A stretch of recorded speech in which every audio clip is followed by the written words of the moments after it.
आणि तुम्ही लोकांना दान करा ह्या डोंगराचं. तर अर्जुन तिथं खंदायला लागला आणि एक एक तुकडा काढून लोकांना हातात द्यायला लागला, हे तुम्हाला घ्या, तुम्हाला घ्या. आणि त्याच्यानंतर कर्ण गेला आणि कर्णानं फक्त एकच सांगितलं, हा डोंगर आहे, तुम्हाला हवा तसा तुम्ही घेऊन द्यावा. प्रश्न हा अहंकाराचा असतो मित्रांनो. मी तुला दिलं हा अहंकार आहे, मी तुला मंच दिला, मी तुला स्टेज दिलं, मी तुला उभं केलं, हा अहंकार झाला. आणि तू तुझ्या कर्तव्यानं उभा राहिला, हा अहंकार नाही. तर आपण कसं असतो, हे संत साहित्य नुसतं वाचून चालत नाही, तर ते मनापासून रुजवावं लागतं.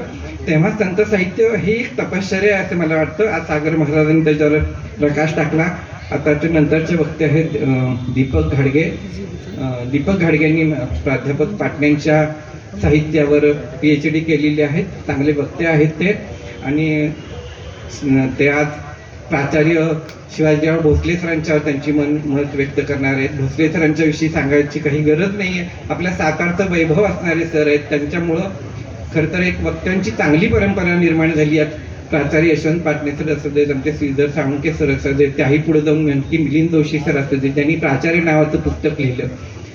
तर अशा पद्धतीची एक विचारपूर्ण अर्थगर्भ भाषण करण्याची, ज्यांनी रामकृष्णांचे विचार सांगितले, विवेकानंदांचे सांगितले, तर ज्याच्यावर आज आपले दीपक घाडगे प्रकाश टाकतील. मी त्यांना विनंती करतो की त्यांनी या मंचावर यावं.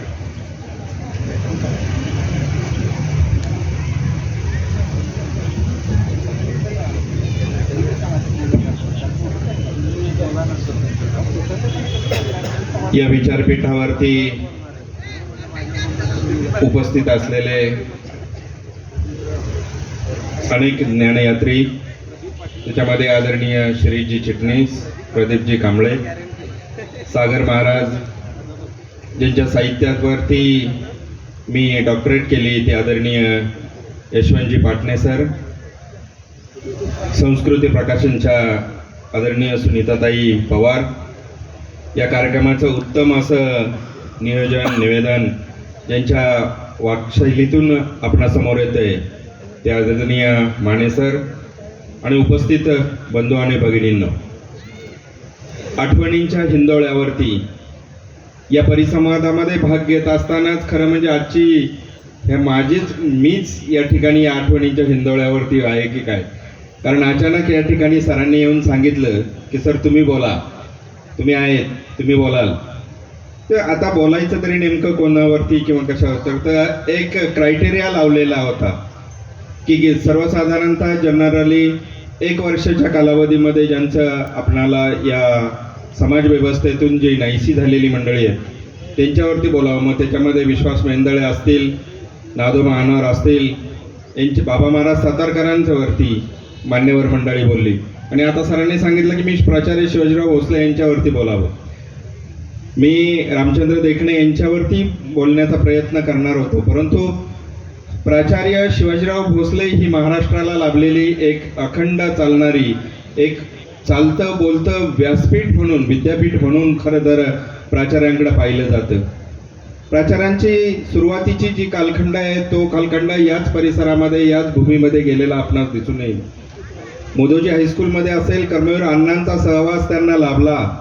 अण्णांच्या सहवासातले 1-2 प्रसंग अतिशय सुरुवातीच्या कालावधीमधले की त्यांच्या नावामधला हा शिवाजी, म्हणजे ज्या वेळेला पूर्वी काही अशा शिक्षण व्यवस्था ही आत्ताच्या सारखी अगदी डिजिटल स्वरूपाची नव्हती. अतिशय झोपडींमध्ये राहून त्या विद्यार्थ्याला स्वावलंबनाचे शिक्षण देत असताना ही कामगिरी त्यावेळेला अण्णा प्रत्यक्षात करायचे. आणि ज्या वेळेला शिवाजीराव भोसल्यांना सांगितलं की स्वतःची भाकरी ही स्वतः तुला करता आली पाहिजे, आणि त्या भावनेतून शिवाजीराव भोसले ज्या वेळेला भाकरी करायला गेले, ज्या वेळेला ते पीठ मळायचं आणि ते पाणी, त्या पीठ आणि पाणी यांचा जो संगम आहे तो काही साधला जात नव्हता. आणि त्यावेळेलाच प्राचार्यांच्या मनामध्ये विचार आलेले होते की नावाचा शिवाजी आणि आडनावाचा भोसले पीठ मळतोय, हा इतिहास घडणार कसा. परंतु शेवटी अण्णांनी सांगितलं होतं की ज्याला स्वतःची भूक भागवता येत नाही तो इतरांची भूक काय भागवणार. म्हणून प्राचार्य त्या ठिकाणी पुढं स्वतःच्या जीवनाचं जे परिपक्व आहे हे करत गेले आणि एक महाराष्ट्राला नव्हे तर देशाला सुद्धा एक आपल्या तत्वज्ञानाची आणि एक याची ओळख करून देणारे एक आदरणीय व्यक्तिमत्व म्हणून, एक ऋषितुल्य व्यक्तिमत्व म्हणून उभा महाराष्ट्र आज त्यांना नतमस्तक होत असतो. प्राचार्य पाटणे सर ही त्यांच्याच वटवृक्षाला लागलेली एक फांदी आहे असं म्हटलं तर ती अतिशयोक्ती ठरू नये. प्रत्यक्षात शिवाजीराव भोसलेंनी प्राचार्यांना दिलेलं पत्र तेही माझ्या संशोधनामध्ये आलेलं होतं आणि त्यावेळेलाच त्यांनी सांगितलेलं होतं की यशवंत, तुला वाटेमध्ये अनेक काटेरी झाडे दिसतील, पण चंदनाची झाडं जी आहेत ती तुला शोधावी लागतील आणि तीच शोधत शोधत मला वाटतं माझे हे पाटणे सर आज उभ्या महाराष्ट्राभर आपल्या वाणीनं आणि लेखणीनं संपूर्ण महाराष्ट्रामध्ये हा उदो हा करतायत आणि खऱ्या अर्थानं हा वाग्यज्ञ हा महाराष्ट्राच्या भूमीमधला हा त्यांचा दिसून येतोय. या ग्रंथमहोत्सवामध्ये अनेक मी गेली 2-3 वर्ष या ग्रंथमहोत्सवाला भेट देतोय. या ग्रंथमहोत्सवातून एक महाराष्ट्राला एक वैचारिक वारसा आणि एक दिशा देण्याचं काम या साहित्य नगरीनं केलेलं आहे असं म्हटलं तर ती अतिशयोक्ती ठरू नये. कारण अनेक मान्यवर मंडळी याच भूमीमध्ये तयार झाले. अनेक आजही व्यासपीठावरती जर पाहिलं तर गावोगावच्या ज्ञानेश्वरांना एका व्यासपीठावरती आणण्याचं काम पाटणे सर तुम्ही केलं तुमच्या या सातारा नगरीला आणि तुम्हाला द्यावेत तेवढे धन्यवाद थोडे.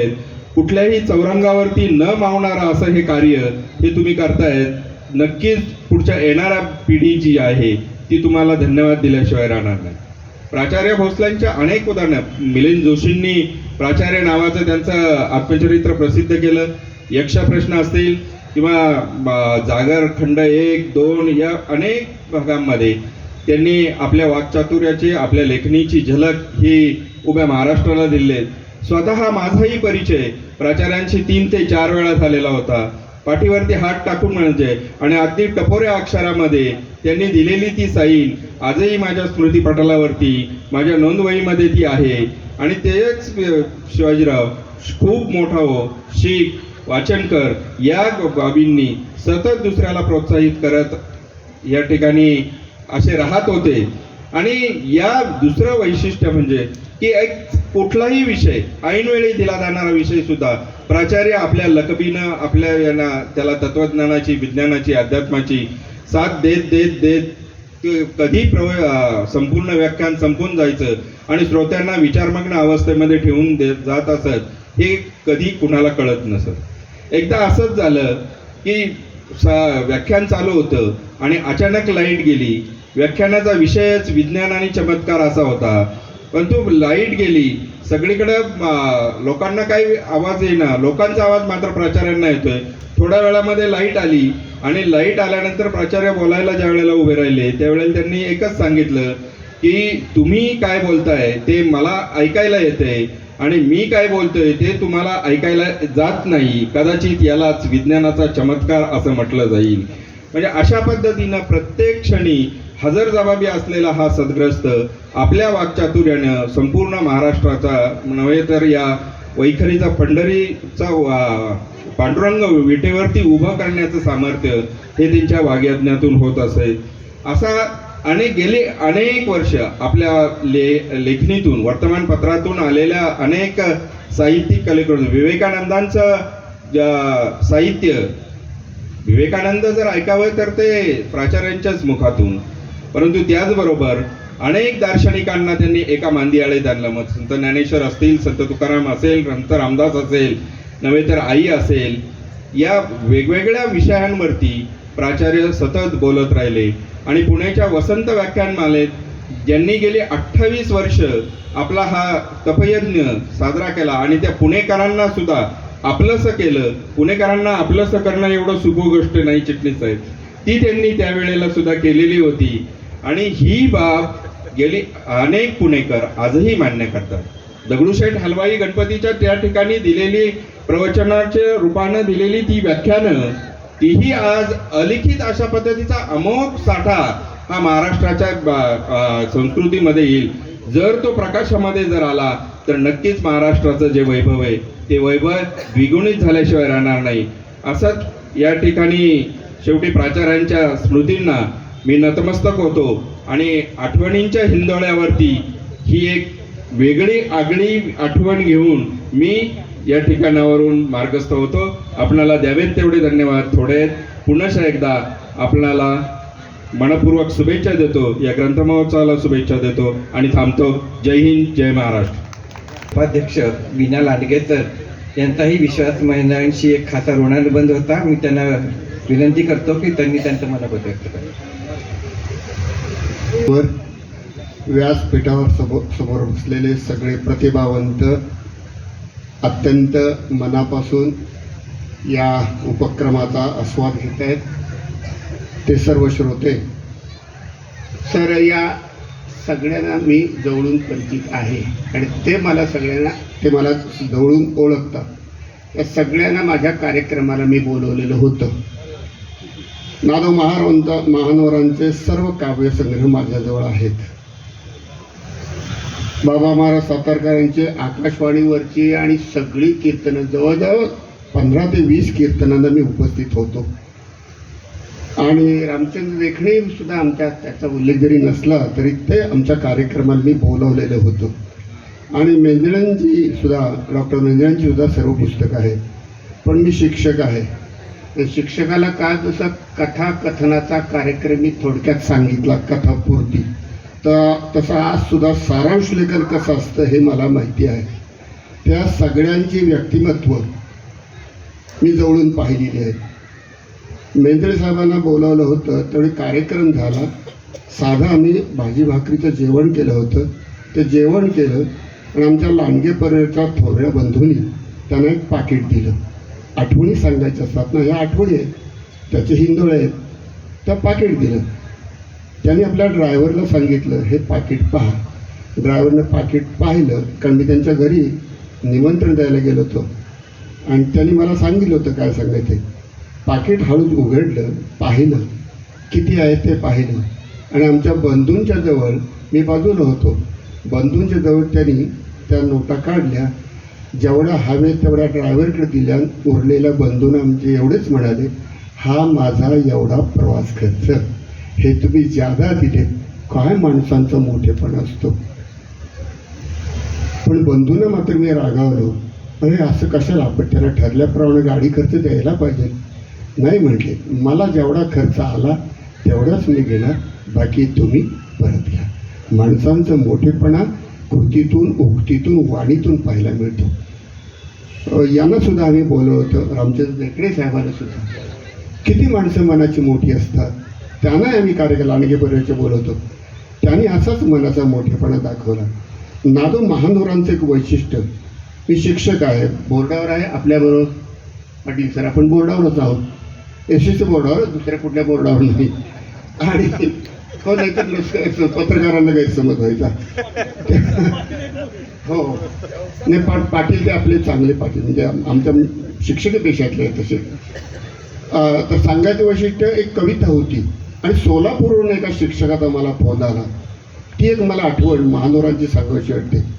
कोरड्या शेतीची कविता होती आणि पाटील सर त्यातल्या मला ओळी लक्षात येत नव्हत्या. मी जरी बोर्ड मेंबर होतो, जसं त्या बोरकरांची कविता मला कळली नाही. मीच अभ्यास म्हणता कविता मीच घेतली. मलाच विचारलं, देखळे ते चेहरे जे प्रांजळाच्या आरसे, सावळे की गोरटे त्या मुलं नाही फारसे. कधी कधी आम्हाला शिक्षकांना हिवाळ्यात सुद्धा घाम फुटतो एखादी कविता नाही आली म्हणजे. पण ते मी बोरकरांची म्हणजे PhD मिळाल्या माणसाकडे बाईंच्याकडे गेलो, माहिती काढली, सांगितलं. तो हा विषय इथे नाही आहे. तेव्हा बोरकरांची ती कविता होती कोरड्या शेतीची आणि मला ते कळलं नाही. आणि ते फलटणच्या साहित्य संमेलनाला आले होते महानूर साहेब आणि त्यांचा कार्यक्रम जर बाजूला घेतलं आणि त्यांना म्हटलं, सर मी शिक्षक आहे पण मला ह्या कवितेचा तुमच्या, काही अनेक लोक म्हणतात कवी महानोर हे रानकवी आहेत, पण कवी महानोरांनी ओव्या लिहिलेल्या आहे आणि त्या ओव्या आहेत. म्हणजे आता मी ज्या कवितेचं नाव सांगितलं कोरड्या शेतीच्या ओव्या आहेत आणि 10वीच्या पाठ्यपुस्तकात गेल्या होत्या. त्या मला त्या 4 ओळीचा अर्थ कळना. जन्मोजन्मी गाठ दारिद्र्याशी, केला मी हा गुन्हा, माळावर गंगा तीर्थ झाली, काही ओळीचा अर्थ करा. मग ज्यावेळी मला महानोरांनी सांगितलं, मोठी माणसं कशी असतात की विचारलेल्या शंकेचं परिपूर्ण निरसन झाल्याशिवाय ती थांबत नाही. सर म्हणले, तुम्ही पुस्तक वाचले का? पाटणे सर, युगांतर पुस्तक आहे. युगांतर पुस्तकाच्या 304 पानावर त्या ओळी आहेत. यशवंतराव चव्हाण ज्यावेळी त्या भीमा नदीवरचे धरण बांधले उजनी, त्याच्या भूमिपूजनाला गेले होते आणि त्या भूमिपूजनाच्या वेळेस बरोबर आहे, पाटणे सरांनी मान हलवली.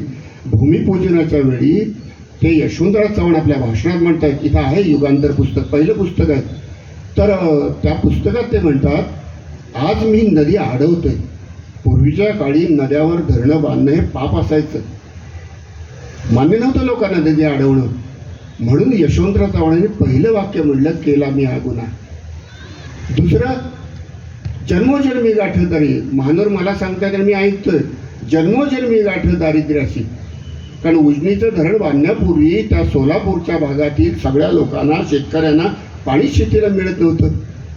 म्हणून त्यांचे वडील उपाशी, त्यांच्या वडिलांचे वडील उपाशी, त्यांच्या वडिलांचे वडील उपाशी आणि ही पिढी उपाशी. म्हणून ते म्हणाले, अरे लांडगे, याचा अर्थ असा आहे, जन्मोजन्मी गाठ दारिद्र्याशी. आणि ज्यावेळी हे धरण बांधलं, पाटाण्यात पाणी जायला लागलं आणि त्यावेळी शेतकऱ्यांची शेती सुपीक झाली, धान्य पिकायला लागलं, शेतकरी समाधानी व्हायला लागले. आणि मग म्हणले, त्या पाटातल्या पाण्यावर बघून, वाकोऱ्यातल्या सरीतल्या पाण्याला बघून ते कवी म्हणतायत, म्हणजे महानोर म्हणतायत की माळावर गंगा तीर्थ झाली. म्हणजे एखाद्या कवितेचा अर्थ एका शिक्षकाला कसा समजून सांगा, त्याचं उत्तम उदाहरण म्हणजे महानोर आहे. थोडक्यात सांगायचं म्हणजे ही जी व्यक्तिमत्व होती, जी आता सगळ्यांनी सांगितली, थोडक्यात सार बोलायचं म्हणलं तर ही सगळी व्यक्तिमत्व वाणीनं, कृतीनं, शब्दानं, उक्तीनं ही खरोखरच वलयांकित व्यक्तिमत्व होती. काही व्यक्तिमत्व वलयांकित असतात आणि काही व्यक्तिमत्व ही हृदयांकित असतात, हृदयात जाऊन बसतात ती व्यक्तिमत्व. पण काही व्यक्तिमत्व त्याच्याही पुढे जातात. ती व्यक्तिमत्व वलयांकित तर असतातच, पण त्याच्याही पुढे जाऊन ती हृदयांकित असतात. ते वलयांकित आणि हृदयांकित अशी दोन्ही गुण असणारी ही व्यक्तिमत्व होती. याच शब्दात मी फक्त माझं त्यांच्याविषयीची श्रद्धांजली व्यक्त करतो, थांबतो. जय हिंद, जय महाराष्ट्र. यालाच म्हणतात सारांश लेखन. त्यानंतर मी मंचावर संस्कृती प्रकाशनच्या प्रकाशिका, महाराष्ट्र साहित्य परिषदेच्या प्रमुख कार्यवाह आणि उत्तम लेखिका आणि वक्त्या असणाऱ्या सिंकराजे पवार यांना आमंत्रित करणार आहे. रामचंद्र देखणे सर आणि उद्धव कानडे सर, नुकतंच त्यांचं काल निधन झालं. या दोन्ही व्यक्तिमत्वांच्या आठवणीवर माई प्रकाश टाकणार आहेत. आम्ही त्यांना माई बनतो ह्याच्यामध्ये आलं की ते आमच्या सर्वांच्या मोठ्या भगिनीसारखे आहेत. सातारा जिल्ह्यातल्या सगळे जे नवीन लेखक आहेत, त्या नवीन लेखकांना मंच देण्याचा संस्कृती प्रकाशननं एक स्तुत्य प्रयत्न केलेला आहे. मी माईंना विनंती करतो की त्यांनी आपलं मनोगत व्यक्त करावं. कार्यक्रमाचे अध्यक्ष प्राध्यापक प्रदीप पाटील सर, ग्रंथ महोत्सवाचे सर्वा दोघेजण, शिरीष चिटणीस सर आणि आमचे पाटणे सर, माझे गुरु, आत्ताच ज्यांनी आपल्या खणखणीत वाणीमधून बाबा महाराजांच्या बद्दल मत व्यक्त केलं ते सागर महाराज, दीपक घाडगे, प्रदीप कांबळे आणि वीणा लांडगे सर, निवेदक आणि संवादक राजेंद्र माने सर. खरं म्हणजे हे सगळे माझे लेखक आहेत. या क्षेत्रात आल्यानंतर नातेवाईकांपेक्षा जास्त जवळीक लेखक, साहित्यिक, प्रकाशक आणि वितरक यांच्याबरोबर झाली. घनश्याम समोर आहे, कारण आमचं घर आम्ही विसरतो. आम्ही पूर्ण वेळ या पुस्तकांच्या संबंधात काम करत असतो. त्यावेळी नातेवाईकांच्या पेक्षा जास्त जवळचा संबंध हा या लोकांशी येतो आणि स्वाभाविकपणे ही लोक आम्हाला जास्त जवळची वाटतात. काल कानडे सर गेले, पण इथं अजिबात मन लागत नाहीये, कारण कुणीतरी घरातली व्यक्ती गेली अशी भावना आहे. ज्यावेळी रणजित देसाई गेले त्यावेळी अनंत काणेकर तो फोन खाली ठेवल्यानंतर मटकन खाली बसले. त्यांनी एका ठिकाणी लिहून ठेवले ती आठवण. माझ्या हातापायाला कंप सुटला. मी मटकन खाली बसलो आणि मी एकच वाक्य म्हणालो, ब्रिटिश राज संपले. तर ब्रिटिश राज संपले याचा अर्थ असा होता, रणजित देसाईने त्यांना कधीतरी सांगितलं होतं की आता हे एवढं हातातलं काम संपल्यानंतर आपल्यावर ज्या ब्रिटिशांनी राज्य केलं त्याच्यावर आधारित 3 मोठ्या कादंबऱ्या मी लिहिणार आहे. मोठे खंड असतील, त्या एकच कादंबरीचा भाग असेल, पण नायक एकच असेल, पण 3 खंड असतील. आणि हे काम करण्यापूर्वी रणजित देसाई गेले आणि म्हणून अनंत काणेकर असं म्हणाले की ब्रिटिश राज संपले किंवा मेलं त्या दिवशी. म्हणजे रणजित देसाईंच्या निधनानं त्या तिन्ही कादंबऱ्या संपल्या किंवा जन्मालाच आल्या नाही असं त्याचा अर्थ. ज्यावेळी एखादा लेखक जातो त्यावेळी त्याची कितीतरी स्वप्न, त्यांनी निर्माण करणाऱ्या साहित्यकृती ह्या आपोआपच लोप पावतात, त्या जन्मालाच येत नाही. म्हणून साहित्यिक हे समाज पुरुष असतात आणि हे समाज पुरुष ज्यावेळी जातात तेव्हा फक्त कुटुंबाचं नुकसान होत नाही तर संपूर्ण समाजाचं नुकसान होतं आणि त्यामुळं ते वेगळ्या अर्थानं वेदनादायी असतं. आज देखणे सरांच्या बद्दल मी बोलणार आहे. त्यांचा माझा खूप जवळचा परिचय. त्यांची जी 52 पुस्तकं त्यांची प्रकाशित झाली त्यातली 4 पुस्तकं मी प्रकाशित केलेली होती. आणि आप्पा बळवंत चौकात अगदी चालत इतक्या अंतरावर त्यांचं घर होतं. कधीही त्यांचा फोन यायचा आणि छोटंसं काहीतरी काम असायचं आणि ते मला म्हणायचे की मी एक 5 मिनिटासाठी येऊन जातो. मी त्यांना म्हणायचे की अहो सर नका येऊ तुम्ही, तुमचं काही काम असेल, लेख द्यायचं असेल किंवा काय ते माझ्या ऑफिसमधला मुलगा मी तुमच्याकडे पाठवते. पण ते म्हणायचे नाही नाही अहो त्या निमित्ताने गप्पा होतात. म्हणजे ही विचारांची देवाणघेवाण करण्याची त्यांची जी प्रवृत्ती होती ती खूप आवडायची. ते येऊन बसायचे, त्यांच्या खांद्यावर कायम शाल असायची आणि त्या काहीतरी जुन्या आठवणी सांगत राहायचे. त्यांनी एक आठवण मला सांगितली होती. मी त्यांच्या ज्यावेळी घरी जायचे त्यावेळी त्यांच्या आई या कायम हॉलमधल्या बेडवर असायच्या. म्हणजे त्यांना कधी असं वाटलं नाही की हा हॉल आहे आणि इथे आपली म्हातारी आई आपण कशाला बसवायची, असं त्यांना कधीही वाटलं नाही. ते कधी आतल्या रूममध्ये त्यांनी त्यांना ठेवलं नाही. गेलेल्या प्रत्येक माणसाची ओळख ते आधी त्यांच्या आईबरोबर करून द्यायचे आणि आई या अमुक अमुक आलेले आहेत किंवा हे अमुक अमुक आलेले आहेत अशी फार प्रेमाने ते सांगायची. आणि ते झाल्यानंतर मग त्यांच्या घरातल्या काही चहापाण्याच्या कामाच्या गोष्टी व्हायच्या. तर ते त्यांच्या आईचा एक किस्सा फार सुंदर सांगायचे. ते म्हणायचे पूर्वी खेडेगावात, त्यांचं गाव होतं शिरूर तालुक्यातलं कारेगाव, पुणे जिल्ह्यातलं छोटंसं गाव आहे. तर पूर्वी ज्यावेळी बाळंतीण आडायची, तिला प्रसूती वेदना व्हायच्या आणि ती बाळंत व्हायची नाही, त्यावेळी जुन्या बायका तिला दळायला लावायच्या. मग तिला त्यांच्या आईला दळण दिलं. त्यांच्याबरोबर एक तानाबाई नावाची त्यांची एक मैत्रीण होती, तीही दळायला बसली. दोघी जणी दळायला लागल्या. एक पायलीभर दळण संपलं. त्या दोघी दळता दळता, दोघीही वारकरी संप्रदायातल्या, कारण रामचंद्र देखणेंचे वडील हे वारकरी संप्रदायातले होते, ते कीर्तन प्रवचन करायचे. तर त्या दळताना जनाबाईच्या ओव्या म्हणत होत्या. एक पायलीभर दळण संपलं पण तरीही त्या काही बाळंत होण्याच्या ह्याच्यात नव्हते. पुन्हा त्या सासूनं अडशिरीभर दळण पुन्हा आणून दिलं आणि मग ते दळत असताना त्या माझघरात गेल्या, त्या प्रसूत झाल्या. तर देखणे फार गर्वानं सांगायचे, अभिमानानं सांगायचे की अहो जनाबाईच्या ओव्या ऐकत ऐकत माझा जन्म झालाय. संत साहित्याचा अभ्यास करणार नाही तर मग कोणता करणार मी.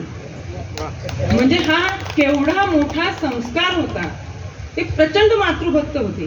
संस्कार कसा हळूहळू हळूहळू झिरपत जातो हे मला या निमित्तानं सांगायचं आहे. कारण आपल्या ग्रंथ महोत्सवाचं कामच ते आहे की तुम्हाला संस्कार झिरपत न्यायचे. काल भावार्थ आणि पूजा यांचं इथं सादरीकरण झालं. ज्यावेळी देखणे सरांच्या घरी आम्ही जायचो, त्यांच्या देवघरामध्ये स्वस्तिक, पद्म वगैरे ही छोट्या प्रमाणात असायची, पण कायम एक ओवी लिहिलेली असायची. मी म्हटलं सर ही ओवी, म्हटले घरातल्या प्रत्येकानं ही ओवी पाठ करायची. जर मोठी ओवी असेल तर ती रांगोळी 1 दिवस मुजवली जात नाही, तिला 2 दिवस ठेवलं जातं आणि 2 दिवसांनंतर ती रांगोळी पुसून पुन्हा दुसरी रांगोळी घातली जाते. म्हणजे भावार्थ आणि त्यांच्या घरातल्यांचं पाठांतर का आहे याचा हा उत्तम नमुना होता. म्हणजे एखादा माणूस वागतो, जगतो आणि आपल्या आचरणात काय काय आणतो याचं उत्तम उदाहरण म्हणजे देखणे होते. ते कधीही कुणाबद्दल त्यांनी एकही शब्द काढलेला माझ्या आठवणीत नाही. ते कुणाबद्दलही कधी काही वाईट बोलले नाही.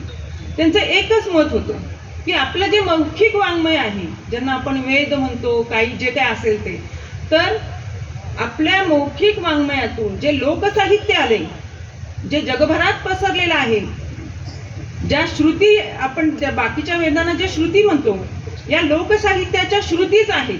म्हणून लोकश्रुती नावाचं पुस्तक त्यांनी माझ्याकडे केलं. त्यांचं असं म्हणणं होतं की हे लोकसाहित्य सगळ्यांच्या मनामनात रुजलं पाहिजे, कारण आपलं ते खरं वाङ्मय आहे आणि लोकसाहित्याचं स्वतंत्र असं विश्व आहे. त्यामुळे त्यांनी लोकसाहित्यावर खूप काम केलं. त्यांनी एकनाथांच्या भारुडांवर PhD केली.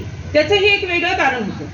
त्यांच्या आई त्यांना नेहमी ज्यावेळी ते बोलायचे, काहीतरी सादरीकरण व्हायचं, तेव्हा त्यांना प्रश्न विचारायच्या, प्रत्येकांचा अर्थ विचारायच्या की हे काय, हे कशासाठी आहे, म्हणजे दादला नको ग बाई मगाशी उच्चारलं गेलं तर ते का, त्याचा अर्थ विचारायचा. मग काही काही गोष्टी त्यांना माहिती असायच्या, मग बऱ्याच गोष्टी त्यांना माहिती नसायच्या. मग त्यांनी संशोधन सुरू केलं आणि त्यांनी एकनाथांच्या भारुडांवर PhD केली. म्हणजे इतका मातृभक्त असणारा माणूस तर म्हणजे आजच्या काळामध्ये आपल्याला बघायला सुद्धा मिळणार नाही. त्यांनी भारुडाची परंपरा चालू ठेवली आणि आज आपण बघतो की पिंगळा असेल, वासुदेव असेल, ह्या सगळ्या परंपरा नष्ट होताना दिसत आहेत आणि ज्या शिल्लक आहेत त्यालाही कुठेतरी शेवटची घरघर लागली असं आपल्याला म्हणायला हरकत नाही. खरं हे जपण्याची फार गरज आहे आणि त्या परंपरा देखणे सरांनी सांभाळण्याचं आणि त्यांनी पुढच्या पिढीकडे तो इतका वारसा संपन्नपणे दिलाय.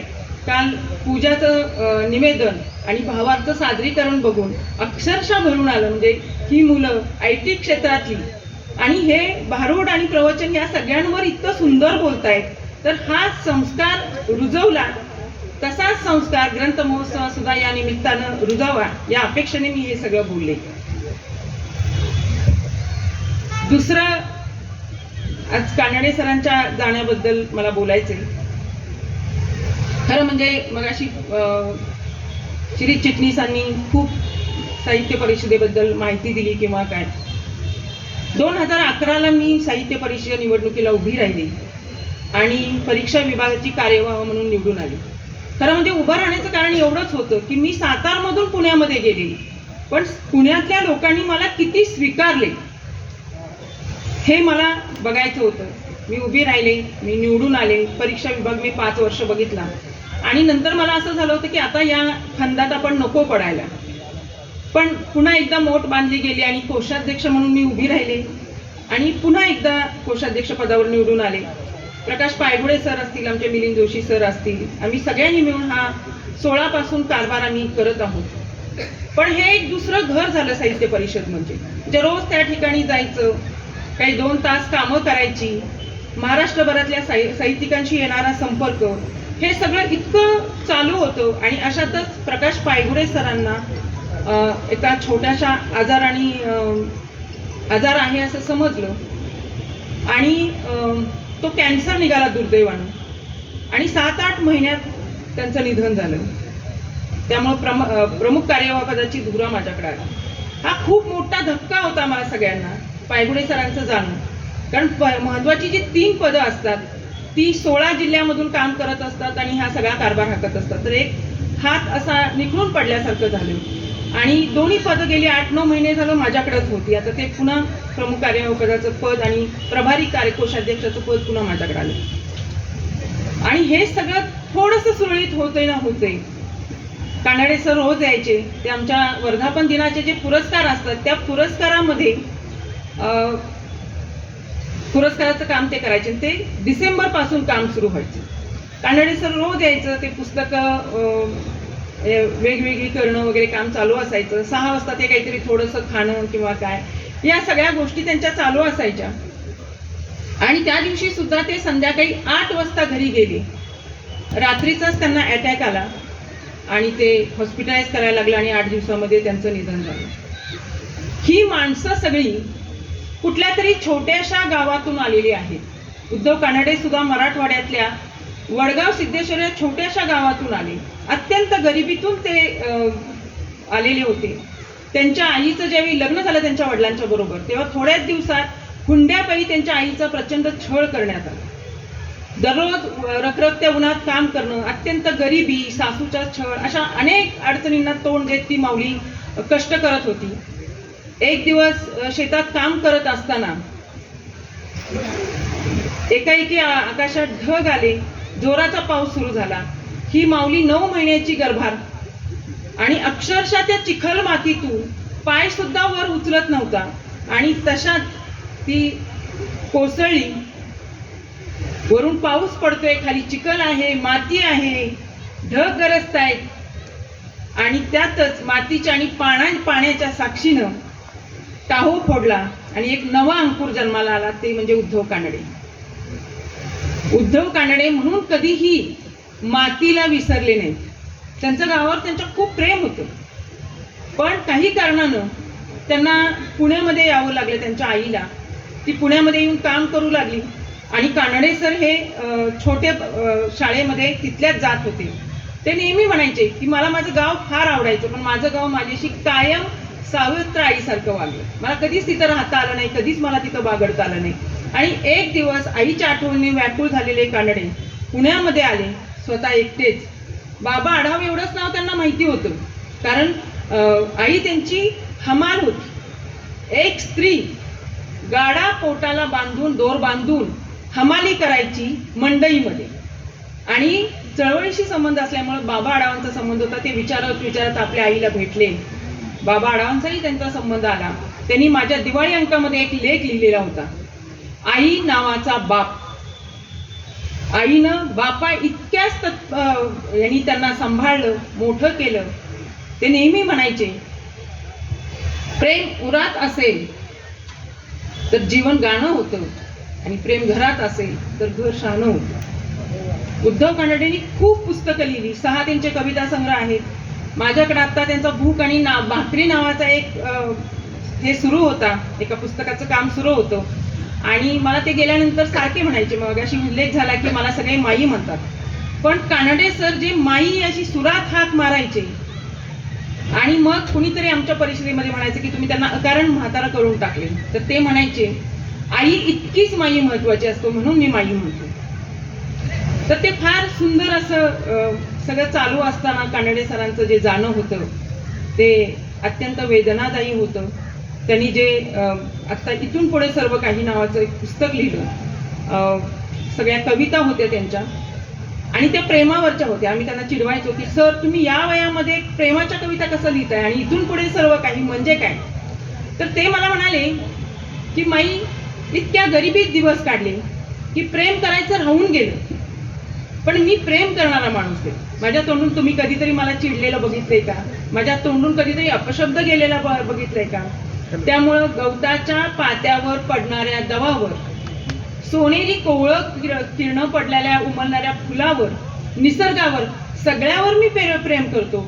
त्यामुळं मी प्रेम कविता लिहिली म्हणून काय झालं. तर असा हा कवी अत्यंत प्रेम करणारा, पण कुणाचा तरी, कुणाला तरी, मगाशी जसा उल्लेख झाला तसा कुणाला तरी, कुणाचा तरी हात असावा लागतो, हात पडावा लागतो आणि मग त्या माणसाचं सोनं होतं. पहिलं कामगार संमेलन 1992ला पुण्यामध्ये भरलेलं होतं आणि त्याचे अध्यक्ष होते नारायण सुर्वे. आणि नारायण सुर्वेंचं त्यांनी ज्यावेळी ऐकलं की हा अनाथ मुलगा, ज्याला जात धर्म पंथ काहीही नाही, तो फक्त कामगारांसाठी लढतोय, माणूस नावाची जात फक्त मांडतोय, हा माणूस आपला खरा गुरु. आणि मग एका संमेलनामध्ये त्यांनी एक कविता सादर केली, फोलकट नावाची, खडी कामगार स्त्रीवर असलेली. आणि बाबा आढावांनी नारायण सुर्वेंना सांगितलं की हा माझा, हा आपला पोरगा आहे, हा हमालाचा पोर आहे, कामगारांचा पोर आहे आणि याला सांभाळ. आणि तेव्हापासून नारायण सुर्वे आणि उद्धव कानडे यांचं बाप लेकाचं अतूट असं नातं तयार झालं. नारायण सुर्वेंच्या स्मृती दिना दिवशी कायम नेरळमध्ये एक मोठा कार्यक्रम होतो आणि त्या कार्यक्रमाचं सगळं काही उद्धव कानडे बघत असायचे. एक अत्यंत संवेदनशील, म्हणजे माणूस केंद्रस्थानी ठेवून जे काय असेल ते करणारं लेखन असेल, माणूसपण असेल, समता, मानवता, अशा वेगवेगळ्या गोष्टी त्यांच्या कवितेमधून आल्या. पण त्यामध्ये कधीही जातीयतेचा, विषमता, कुठलाही स्पर्श त्याला नव्हता. ही दोन्हीही माणसं जन्माच्या वेळी, ह्या दोघांचं, मला मगाशी त्यांच्या जन्माची कहाणी सांगायचं एक कारण होतं की मला त्यांचा संस्कार साहित्यातला आणि त्यांचा जन्म यात फार वैशिष्ट्य वाटलं. कुठेतरी हा संस्कार तुमच्यामध्ये असतो आणि म्हणून तुम्हाला तुमचं नातं साहित्याशी सुद्धा जोडताना त्यामध्ये काय येतं, जसं ज्ञानेश्वरांच्यावर प्रचंड असे आघात झाले, समाजाने त्यांना धिक्कारलं, पण त्यांच्यामध्ये जराही कडवटपणा शिल्लक राहिला नाही. तसंच कानड्यांच्या स्वभावामध्ये जराही कडवटपणा नव्हता. उलट कुणाचा आवाज चढला तर म्हणायचे असं कधी बोलायचं नाही, कधीही असं व्यक्त व्हायचं नाही, कधीही रागात बोलायचं नाही. आपण एका पदावर काम करतो त्यावेळी आपल्या सगळ्या माणसांना आपल्याला सांभाळून घ्यावं लागतं. आणि रामचंद्र देखणेंच्या बद्दल तर त्यांनी अध्यात्माचं आचरणच होतं. त्यांचं अध्यात्म म्हणजे काय तर स्वतःची जीवनशैली ती त्यांनी स्वतः आचरणात आणलेली होती. त्यामुळं रामचंद्र देखणे हे कधीही स्वतः कुणावर चिडलेले मी पाहिलं नाही. त्या दोन लोकांनी माझ्यावर सुद्धा अलोट असं प्रेम केलं. खरं म्हणजे कानडे सरांच्या जाण्याबद्दल बोलणं आणि तेही लगेचच दुसऱ्या दिवशी ही फार अवघड गोष्ट होती. थोडक्यात मी माझी मतं मांडली. त्या दोघांनाही मनपूर्वक आदरांजली वाहते आणि थांबते. धन्यवाद. धन्यवाद बाई. खरोखरच अवघड गोष्ट असते की अजूनही गेलेल्या माणसाच्या स्मृतीवर दुसऱ्याच दिवशी आपण मत व्यक्त करणं. पण तुम्ही आत्मिकोलाव्यानं कानडे सरांच्या बद्दलही बोललात आणि देखण्यांचेही काही उदाहरणं सांगून त्यांच्या अध्यात्माची आम्हाला प्रचिती आणून दिलीत. कानडे सरांच्या घट्टा नावाची कविता एक ते नेहमी छान म्हणायचे आणि भिकारी नावाची कविता त्यांनी उदगीरच्या संमेलनात म्हटली होती. दोन्ही कविता यूट्यूबवर उपलब्ध आहेत, आपण आवर्जून ऐकाव्यात. यानंतर मी ग्रंथ महोत्सवाचे अध्यक्ष प्रख्यात वक्ते प्राध्यापक यशवंत पाटणे सर यांना इथं विनंती करणार आहे. पाटणे सरांच्याबद्दल म्या पामराने काय बोलावं असं असतं. त्यांच्या चैतन्याचं तांदणं, सहावं सुख सारखी अतिशय सुंदर पुस्तकं जी कितीतरी त्याच्या आवृत्त्या निघाल्या आणि त्या जनसामान्यापर्यंत पोहोचल्या. असं एक सजग आणि सर्वांग सुंदर लेखन करणारे म्हणून आम्ही पाटणे सरांच्याकडे बघतो. अख्ख्या महाराष्ट्रभर त्यांच्या वक्तृत्वाची उत्तम प्रकारे ओळख आहे. मी पाटणे सरांना विनंती करतो की त्यांनी इथं मनोगत व्यक्त करावं. धन्यवाद. स्तुती करायला लागली की मी थोडा संकोचून जातो आणि फारच कौतुक व्हायला लागलं की मग मनासमोर प्रश्न येतो की खरं तर आजचा हा सगळा ग्रंथ महोत्सव म्हणजे थोरा मोठ्यांना श्रद्धांजली देण्यासाठी आहे का पाटणीच्या पुण्यतिथीसाठीच आहे. कारण डॉक्टरांचं मन मोठं आहे आणि डॉक्टरांनी आमच्यावर बोलणं हे आमचं पुण्य आहे. आताच आमच्या माई बोलल्या आणि माझ्या डोळ्यासमोर सिंधुताई आल्या. कारण सिंधुताईसुद्धा याच वर्षात आपल्यातनं एक निघून गेलेलं असं व्यक्तिमत्व आहे. वास्तविक अजून प्रदीप पाटील बोलणार आहेत. प्रदीप पाटील म्हटले, मी त्यांना विनंती केली, आम्ही रोजच बोलतो इथं, तुम्ही बोला म्हटले. नाही, मी म्हटले तुमच्यावरच बोलणार आहे. तर म्हटलं मी जिवंत आहे, आज गेलेल्या माणसांच्यावरती लोक बोलत आहेत. म्हणजे तुमची नेमकी इच्छा तुमच्या मनात काय हे पहिलं मला सांगा. आणि माझ्यावर बोलायचं असेल तर थोडासा काळ घ्या तुम्ही. तर ते म्हणले 105 वर्ष तुम्ही जगा. मी त्याच्यानंतर काय म्हटलात तुम्ही, तुमचा एक वेगळा म्हणले मी गौरव ग्रंथ काढणार आहे. म्हटलं त्यासाठी तुम्हाला 107 वर्ष जगावं लागेल, हे लक्षात घ्या. पण हा सगळा भाग सोडून द्या. पण खरं सांगू, माणसाची उंची मोजायचा एक निकष असतो की त्याच्या मृत्यूनंतर रडणाऱ्यांची संख्या किती आहे ही त्याच्या जगण्याची सगळ्यात मोठी उंची असते. लक्षात घ्या. आजही लक्षात घ्या की आपण इथं हा जो सोहळा गेला आहे, आज नादो नाहीत, बाबा महाराज नाहीत, आज विश्वास मेहनळी नाहीत, ज्याने आम्हाला लढा लावला. काळाच्या ओघामध्ये तसं थांबणारं कोणीच नसतं. कारण मी नेहमी सांगतो की जन्म आपल्या हातात नसतो, मृत्यू आपल्या हातात नसतो. हातात असणारं आयुष्य आपण कसं जगतो त्याच्यावर जगण्यानंतर आपल्या जगण्याचीच कृतार्थता ठरते. आजही तुम्ही पहा की इथं जी व्यक्तिमत्व आज उभे केली, कारण विश्वास मेंदळेंचा आणि या आमच्या महोत्सवाचं एक वेगळं नातं होतं. चिटणीसांचा शब्दोत्सव नावाचा एक उत्सव त्यांच्या वाढदिवसानिमित्तानं आयोजित केला होता आणि त्या संमेलनासाठी मेंदळे हे प्रमुख पाहुणे होते आणि एक मोठा परिसंवाद होता. अनेक लोक आले होते आणि मेंदळेंचं मनाचं मोठेपण इतकं होतं, हा माणूस मोठ्या पदावर जाऊन सुद्धा त्याचे पाय कायम जमिनीवरती होते. माझ्या पाठीवर हात टाकून त्यांनी सांगितलं की पाटणे तुम्ही कुलगुरू झाला पाहिजे. म्हणलं मला प्राचार्य म्हणून सुरक्षित ठेवा, एवढीच माझी विनंती आहे.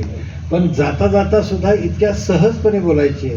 कारण प्राचार्य शिवाजीराव भोसले सुद्धा त्यांनी ही इच्छा व्यक्त केली होती. पण आयुष्याच्या वाटेवरती आपल्याला अशी काही माणसं भेटणं मी नेहमी भाग्याचा मानतो. ज्या तुम्ही रामचंद्र देखण्यांच्या बद्दल बोललात, त्या देखण्यांचाही एक मोठा लोक आमच्या जगण्याशी सगळ्यात मोठा, अगदी जवळून माझा स्नेहबंध त्याच्याशी होता. मी सिंधुताईंचं खरं तर यासाठी थोडंसं व्यक्तिमत्व निवडलं, कारण आईचं आई पण जेव्हा व्यापक होतं ना, तेव्हा ती लोकमाऊली होती. लक्षात घ्या, आई ही जोपर्यंत एका लेकराची आई असते तोपर्यंत ती एका बाळाचीच आई असते. आई जेव्हा अनेक असंख्य अशा अनाथांची आई होते, कारण आपल्याकडचा वारकरी संप्रदाय मंडळी एवढा श्रेष्ठ आहे की तो संतांना सुद्धा माऊली म्हणतो. बघा, तू माझी माऊली, मी हो तुझा तान्हा, माझी प्रेम पान्हा पांडुरंगे. माऊली म्हणण्यापाठीमागं, आई म्हणण्यापाठीमागं ती जी सोशिकता असते, ती जी एक प्रकारची संयमी वृत्ती असते, ती ज्याच्याकडे असते ती त्याच्यासाठी आई असतेच. तसं मी नेहमी सांगतो, माऊली होणं हे जगामध्ये अत्यंत अवघड गोष्ट आहे. म्हणजे आमच्या घरात सुद्धा आई असते, आम्ही कित्येक वेळा बघतो तिला होणाऱ्या यातना असतात, तिला माऊली म्हणतो. माऊली या शब्दाचा मी अनेक ठिकाणी अर्थ सांगितला की त्याच्यात मानवता असते, मांगल्य असते, ऊर्जा असते, लीनता असते. मानवता, ऊर्जा आणि लीनता या तिन्ही गोष्टी एकत्र झाल्या की मग माऊली तयार होते. माऊली या शब्दामध्ये जो एक प्रकारचा ओलावा आहे तोही अंतःकरणात कित्येक वेळा असावा लागतो. सिंधुताईंचं जगणं हे वर्ध्यापासून सुरू झालं. सर, त्यांच्या वडिलांचं नाव अभिमान होतं आणि त्या नेहमी व्याख्यानात सांगायच्या, मी अभिमान घेऊन जन्माला आलेले आहे, माझ्या अंगामध्ये रक्त जे आहे ते अभिमानाचं रक्त आहे. मला फलटणच्या साहित्य संमेलनामध्ये त्या भेटल्या. मी जिथं जातो तिथं बहुतेक वेळा माझी पुस्तकं नेतो. तर मला ती पुस्तकं बघितल्यानंतर म्हणले, यशवंत तुझं नाव मी बऱ्याच वेळा ऐकलंय, मी पदरात माझ्या लेकरांसाठी पैसे घेते, पण मला तुझी पुस्तकं माझ्या पदरामध्ये दे. मी म्हटलं, सिंधुताई मलाच तुमच्या पदरात घ्या आणि जिकडं न्यायचे तिकडं न्या म्हटलं. परंतु ती माऊली बोलत असताना तिथं पतंगराव कदमांचे बंधू जे होते ते शिवाजीराव कदम होते आणि बाईंच्याकडे बोलताना इतका सुंदर गोडवा होता, त्यांच्याकडं एक प्रकारचा असा जिभेवरती इतका सुंदर एक मधाचा साठा होता. म्हणजे पतंगरावांचं कर्तृत्व अनेकांनी अनेक पद्धतीनं सांगितलं होतं आणि तिथं त्यांनी सांगितलं की पतंगरावांनी अनेक मोती तयार केले असतील, पण या सगळ्या मोत्यांना बांधणारा एक धागा म्हणजे आमचा शिवाजीराव आहे म्हटले. आणि अक्षरशः मी मोहरून गेलो की मोत्यांना एकत्र पकडायचं हे मोठं अवघड काम असतं. आणि सिंधुताई किती शिकल्या होत्या यापेक्षा सुद्धा त्या बहिणाबाई होत्या. मी नेहमी सांगतो, बहिणाबाई कुठल्या शाळेत गेली, गाडगेबाबा कुठल्या शाळेत गेले, बरं आम्ही शाळेत जाऊन काय मोठे दिवे लावले हाही पुढचा प्रश्न असतो. शाळेत गेलेली फक्त अक्षरानं शहाणी होतात, जे शहाणपण असतं ते शाळेच्या पलीकडं असतं. म्हणजे मी अनेक वेळा सांगतो, मला सुद्धा मी अनेक वेळा मुलं मला विचारतात एखाद्या कार्यक्रमात गेला तर, पाटणे सर तुम्हाला किती टक्के पडले, आणि मग माझी पंचायत होते काय आपल्याला सांगणे इतके टक्के. आताच्या काळामध्ये कसं आहे, म्हणजे बहुतेक सगळा मार्कांचा पाऊसच आहे.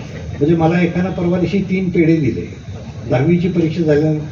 म्हणजे एक पोरग पास झाले आणि 3 पेढे का देतोस, मला 3 पिढ्यात पडले नाहीत तेवढे मार्क ह्याला पडले. म्हणजे आता आमच्याकडे जे काही उदारपणे द्यायच्या गोष्टी चालू आहेत त्यात ती एक गोष्ट चालू आहे. मी म्हटलं त्याला 60-62% काहीतरी पडले होते मार्क. मग त्यानं त्याची कॉलराशी केली, मला म्हटलं 62% पडले का, मला 92% पडले. म्हणजे माझ्यापेक्षा शहाणा आहेस त्यापेक्षा काही वादच नाहीस, तू कर्मवीर भाऊरावांपेक्षा सुद्धा शहाणा आहेस म्हटलं. तर तो म्हणला असं कसं काय, बरं ते 6 इयत्ता शिकले, तू 10वीपर्यंत आलास, तू बहिणाबाईपेक्षा शहाणा आहेस, ती कुठल्या शाळेत गेली नाही, अर्थात तिच्या शब्दानं शहाणपणाचा सुगंध होता. तू गाडगेबाबापेक्षा शहाणा, आंबेडकरांपेक्षा तू फार शहाणा. मला त्यांना 35%च मार्क होते. मग त्या पोराला बरं वाटायला लागलं.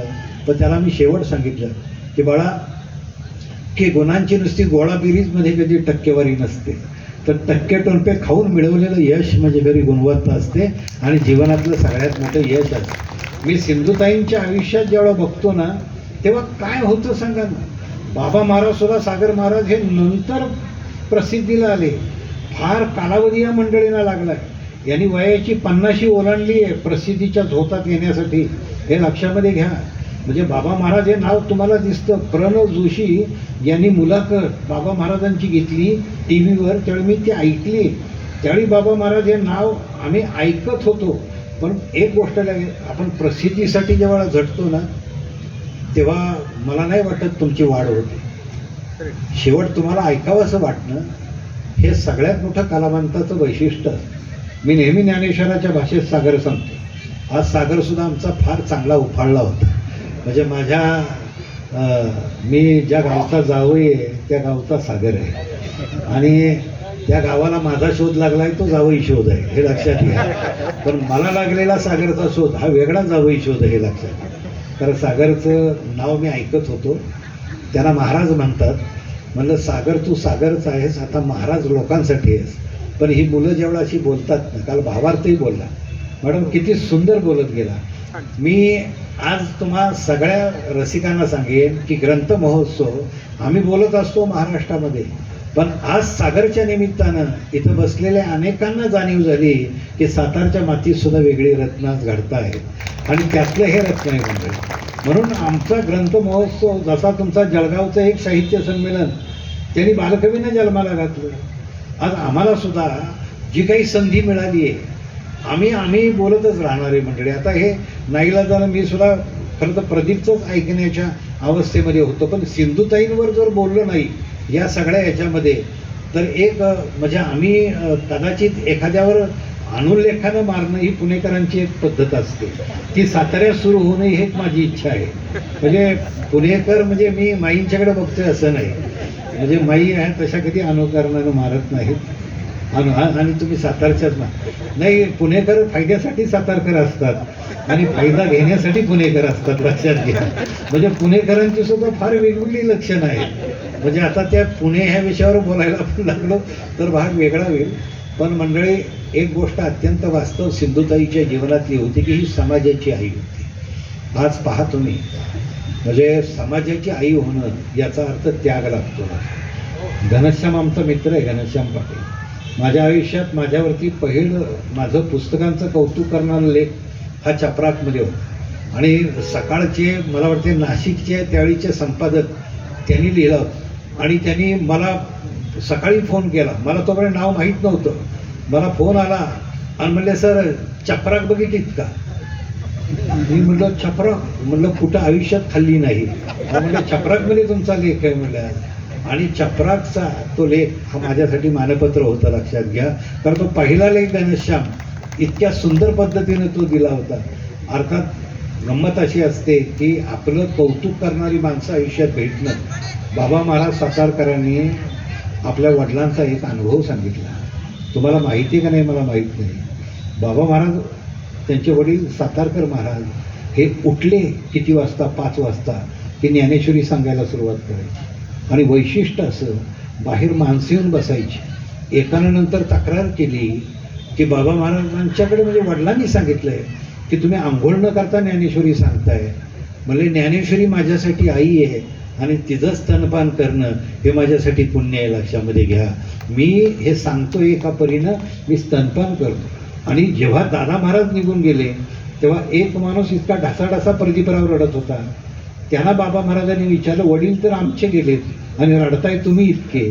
म्हणले तुम्हाला काय वडिलांचं माहिती आहे? म्हणले तुमच्या वडिलांच्याकडे एक सगळ्यात चांगला गुण होता. म्हणले की जर एखाद्याकडे जेवायला गेले तर ते प्रत्येक गोष्टीचं त्या बाईचं कौतुक करायचे. अगदी कोनाड्यात ठेवलेल्या फुलदाणीपासनं ताटात पडलेल्या त्या अन्नापर्यंत आणि अगदी साधी साधी भाजी असली तरी इतकं कौतुक करायचे.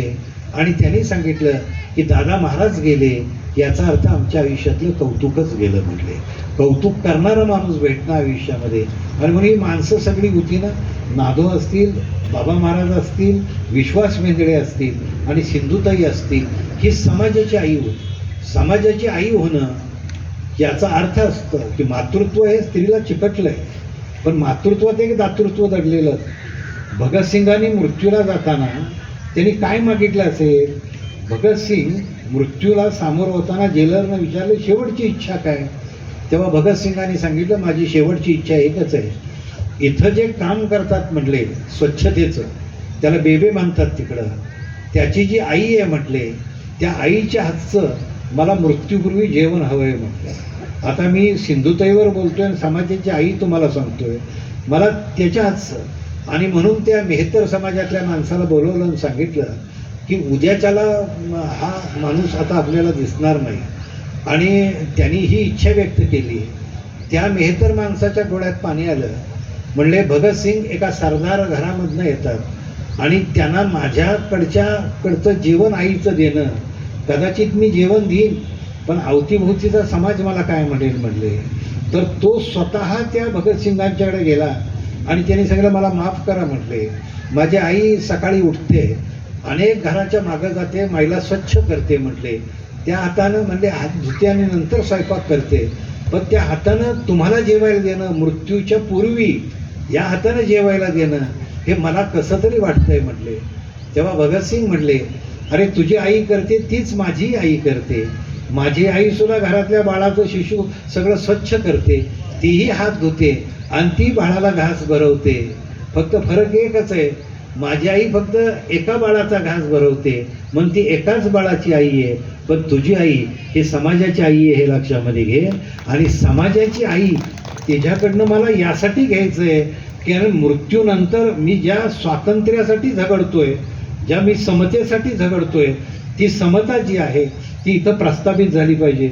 अन्यथा जर भेदभाव जर इथं राहिला तर माझ्या मृत्यूलाही किंमत राहणार नाही. मंडळी, मृत्यूनंतर जी माणसं आम्हाला जगण्याचं शहाणपण शिकवतात ना, ती सगळ्यात श्रेष्ठ माणसं असतात, लक्षात घ्या. मृत्यूनंतर तुम्हाला जगण्याचं शहाणपण. आज आई या नावातली शक्ती, आज किती सिंधुताईंचे आश्रम आहेत सांगा. हडपसरला आहे, सासवडला आहे, धुळ्याला आहे, चिखलदऱ्याला आहे. अनंत असंख्य मुलं घेतली, ती ढासाढसा. अनेक वेळा सिंधुताईंच्याबद्दल बरेच गैरसमज सुद्धा निर्माण झालेले आहेत. कारण त्यांचा पदर पसरणे हा प्रकार थोडासा लोकांना पैसे कमवणे असं वाटायचा. परंतु त्याच्या पाठीमागं त्या बाईंच्या मनामध्ये ज्या त्या लेकरांना बळ द्यायच्या, अक्षरशः सिंधुताईंनी एक हाक मारल्यानंतर असंख्य मुलं धावत यायची. तुम्ही पहा, अमेरिकेतनं सुद्धा ज्या प्रतिक्रिया त्यांच्या मृत्यूनंतर आल्या. आज सिंधुताई 4 इयत्ता शिकली असेल, तिला डी.वाय. पाटलांनी डॉक्टरेट दिली, भारत सरकारनं पद्मश्री दिलं सिंधुताईंना. सिंधुताईंच्यावरती चित्रपट सुद्धा निघाला. सिंधुताई फॉरेनमध्ये जाऊन तिथं त्यांनी व्याख्यानं दिली. त्यांची जवळजवळ त्यांच्या पुरस्कारांची संख्या 750 आहे, लक्षात घ्या. सिंधुताईंच्यावरती जेव्हा एक पाठ्यपुस्तकात धडा घ्यावा तेव्हा पाठ्यपुस्तक मंडळाचा मी सदस्य संपादक होतो. आणि त्यावेळी मला वाटतं की आपल्या तासगावकडचे शिक्षण संचालक होते, त्यांनी मीटिंग बोलवली आणि त्यांनी सांगितलं की आपल्याला सिंधुताईंच्यावरती छानपैकी एक धडा घ्यायचा आहे. कर्नाटकच्या याच्यामध्ये एक धडा आहे. मगाशी कोणी सांगितलं, मला वाटते बोलता बोलता कोणीतरी सिंधुताईंच्यावरती बोललं की कर्नाटकमध्ये तुम्हीच सागर महाराज बोललात गुजरातपर्यंत येऊ नये तो भाग म्हणून असं म्हणत. पण आम्ही एकत्र बसलो, त्यांचं आत्मचरित्र आहे वनवासी म्हणून. मग त्यातला एखादा भाग घ्यावा म्हणून सिंधुताईंना आम्ही फोन केला. सिंधुताईंनी सांगितलं त्यातला माझा भाग घेऊ नका. जर तुम्हाला माझं आयुष्य जर उलगडून दाखवायचं असेल तर मी ज्या आश्रमात एखादं लेकरू ठेवलं आहे त्याचा अनुभव फक्त तुम्ही घ्या. माझ्यासाठी तो अनुभव हे माझ्यासाठी सगळ्यात मोठं मानपत्र असेल, लक्षात घ्या. म्हणून मी नेहमी सांगतो की तुमच्या मृत्यूनंतर तुमच्याबद्दल लोक बोलतात, हे तुमच्या जीवनाचं सगळ्यात मोठं प्रशस्तीपत्र असतं. कारण आईची अशी, मी ईश्वरचंद्र विद्यासागर लिहिलायचं चैतन्याच्या चांदण्यामध्ये, त्याच्यामध्ये मी मुद्दाम आठवण आईची दिली. कारण ईश्वरचंद्र विद्यासागर हे सुद्धा प्राध्यापक होते, ते सुद्धा मातृभक्त होते. त्यांची भक्ती इतकी श्रेष्ठ होती, ते देवाला मानत नव्हते पण आईच्या जागेवरती ते देवाला मानत होते. ते देवळात गेले तरी देवाला नमस्कार करताना सांगायचं, हे आईच्या देवा माझा तुला नमस्कार आहे म्हटले. ते देव मानायचे नाही. पण एकदा आईनं जेव्हा त्यांना बोलवलं की मला ईश्वरा तुला पाहावंसं वाटतंय, तेव्हा म्हणजे मी प्राध्यापक होतो आणि मला प्राचार्यांनी रजा नाकारली. मी राजीनामा दिला आणि मी तडक निघालो. वाटेमध्ये दामोदर नदी होती. महात्मा फुल्यांचं जे महाराष्ट्रातलं काम आहे तेच काम कलकत्त्यामध्ये ईश्वरचंद्र विद्यासागरांचं आहे. महात्मा फुलेंनी स्त्रियांसाठी जशा शाळा काढल्या तशा 35 शाळा त्यांनी तिकडं काढल्या. आपल्या आयुष्यातली सगळी दौलत, आपल्याकडची सगळी दौलत ही त्यांनी मृत्यूपूर्वी ह्या सगळ्या अनाथांना देऊन टाकलेली होती. वेगळा माणूस होता. आई म्हणजे मातृभक्त होता. आईनं जेव्हा सांगितलं की ईश्वरा मला तुला बघावंसं वाटतं, तेव्हा ते रात्री निघाले. अमावस्येची रात्र आहे, वाटेत दामोदर नदी होती, महापूर आलेला होता आणि अमावस्येत त्यात महापूर आला तर शक्यतो कोणी उडी मारत नाही, पण आईवरची निष्ठा किती थोर असते बघा. त्यांनी त्या पाण्यामध्ये नावाडी होता, त्याला म्हणले मला जर पलीकडं सोडलंस तर तुला मी चौपट पैसे देईन. नावाडी म्हणला 8पट दिले तरी नेणार नाही म्हटले, कारण आपण पलीकडे जाण्याची शक्यता नाही म्हटले. यांनी उडी मारली, घरी पोचले. आईने बघितलं ओला चिंब झालेला हा ईश्वरचंद्र. पटकन त्या उठल्या, दिवा लावला आणि कानाखाली पहिल्यांदा एक कानसुरात मारून दिली आणि म्हणले वेड्या कळतंय का तुला, पाण्याला किती ओढ होती म्हटले. आई पाण्याला पाण्याची ओढ असेल पण मला तुझी ओढ होती म्हटले. वेड्या म्हटले पाण्याकडं हत्तीचं बळ होतं, पाण्यानं तुला गिळलं असतं. त्यावेळीच तो सांगतो आई पाण्याकडे जरी हत्तीचं बळ असलं तरी माझ्याकडे आई नावाचा मंत्र होता, मला तो कधी कोणाला गिळू देणार नाही. जीवनात जेव्हा जगण्यासाठी तुमच्याकडे मंत्र असतात, सिंधुताई हा लेकरांसाठी एक वेगळा मंत्र होता, लक्षामध्ये घ्या. आणि मला असं वाटतं ही गेलेली माणसं जी आहेत ना, ते असे एक वेगवेगळे मंत्र देऊन गेले. आज इथं या परिसंवादामध्ये आम्ही डॉक्टरांना सुरुवातीला सांगितलं की 15 मिनिटं द्या. आम्ही अधिक बोलत बसलो, कारण आम्ही खरं तर जातीवंत प्राध्यापक आहोत. आणि मी वक्त्याची व्याख्या करताना साधारण करतो की वक्ता तो असतो जो श्रोत्यांच्या हृदयाची तार छेडतो आणि मस्तकात विचारांचं बीज भरतो. आता ही बीज इतकं तुमच्या मस्तकात भरलेलं आहे, त्यामुळे तुमच्या हृदयाची तार तुटू नये आणि मस्तकाची शिर उठू नये, एवढंच बोलतो आणि थांबतो. धन्यवाद पाटणे सर. नेहमीप्रमाणे मंत्रमुग्ध करणारं मनोगत त्यांनी व्यक्त केलं आणि सिंधुताईंची आठवण या मंचावर काढली. हे अतिशय चांगलं झालं, कारण या मंचावर सिंधुताई येऊन गेलेल्या आहेत. अनाथांची माय होणं ही एक वेगळी तपश्चर्या असते आणि ती खूप अवघड तपश्चर्या असते, जी सिंधुताईंनी केली आणि समाजाला सांगितली. यानंतर कार्यक्रमाचे अध्यक्ष प्रदीप पाटील सर यांना मी मनोगत व्यक्त करण्यास सांगणार आहे. आत्मसंवाद, अंतरिता भेद यासारखे अतिशय चांगले आणि सजग अर्थगर्भ असे कविता संग्रह सरांनी दिलेले आहेत. सोलापूर विद्यापीठ, बाबासाहेब आंबेडकर विद्यापीठ, सावित्रीबाई फुले विद्यापीठ अशा अनेक विद्यापीठांतून त्यांच्या कविता आणि कविता संग्रह हे अभ्यासाला आहेत.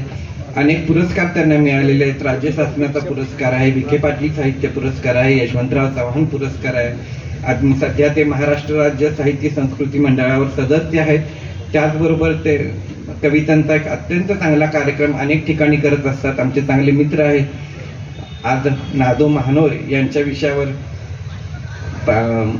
प्रदीप पाटील सर आपलं मनोगत व्यक्त करणार आहेत. त्याबरोबर इतरही यांच्या विषयावर ते स्पर्श करतील. मी त्यांना विनंती करतो की त्यांनी आपलं मनोगत व्यक्त करावं.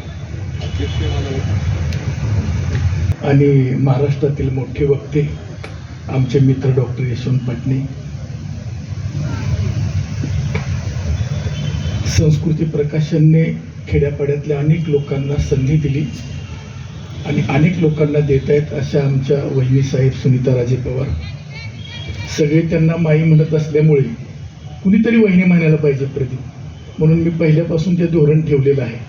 म्हणजे एक थोडंसं इथं उपस्थित असलेले माझे अत्यंत जवळचे मित्र आणि मराठीतील चांगले कादंबरीकार आणि ललित लेखक आदरणीय डॉक्टर माने, आमचे कवी मित्र प्रदीप कांबळे, आदरणीय घाटगे सर, आदरणीय लांडगे सर, आणि ज्यांनी जोरदार मगाशी बाबा महाराजांच्यावर बोलले ते आदरणीय सागर महाराज, माझ्या समोर उपस्थित असलेले सगळे अभ्यासू लोक.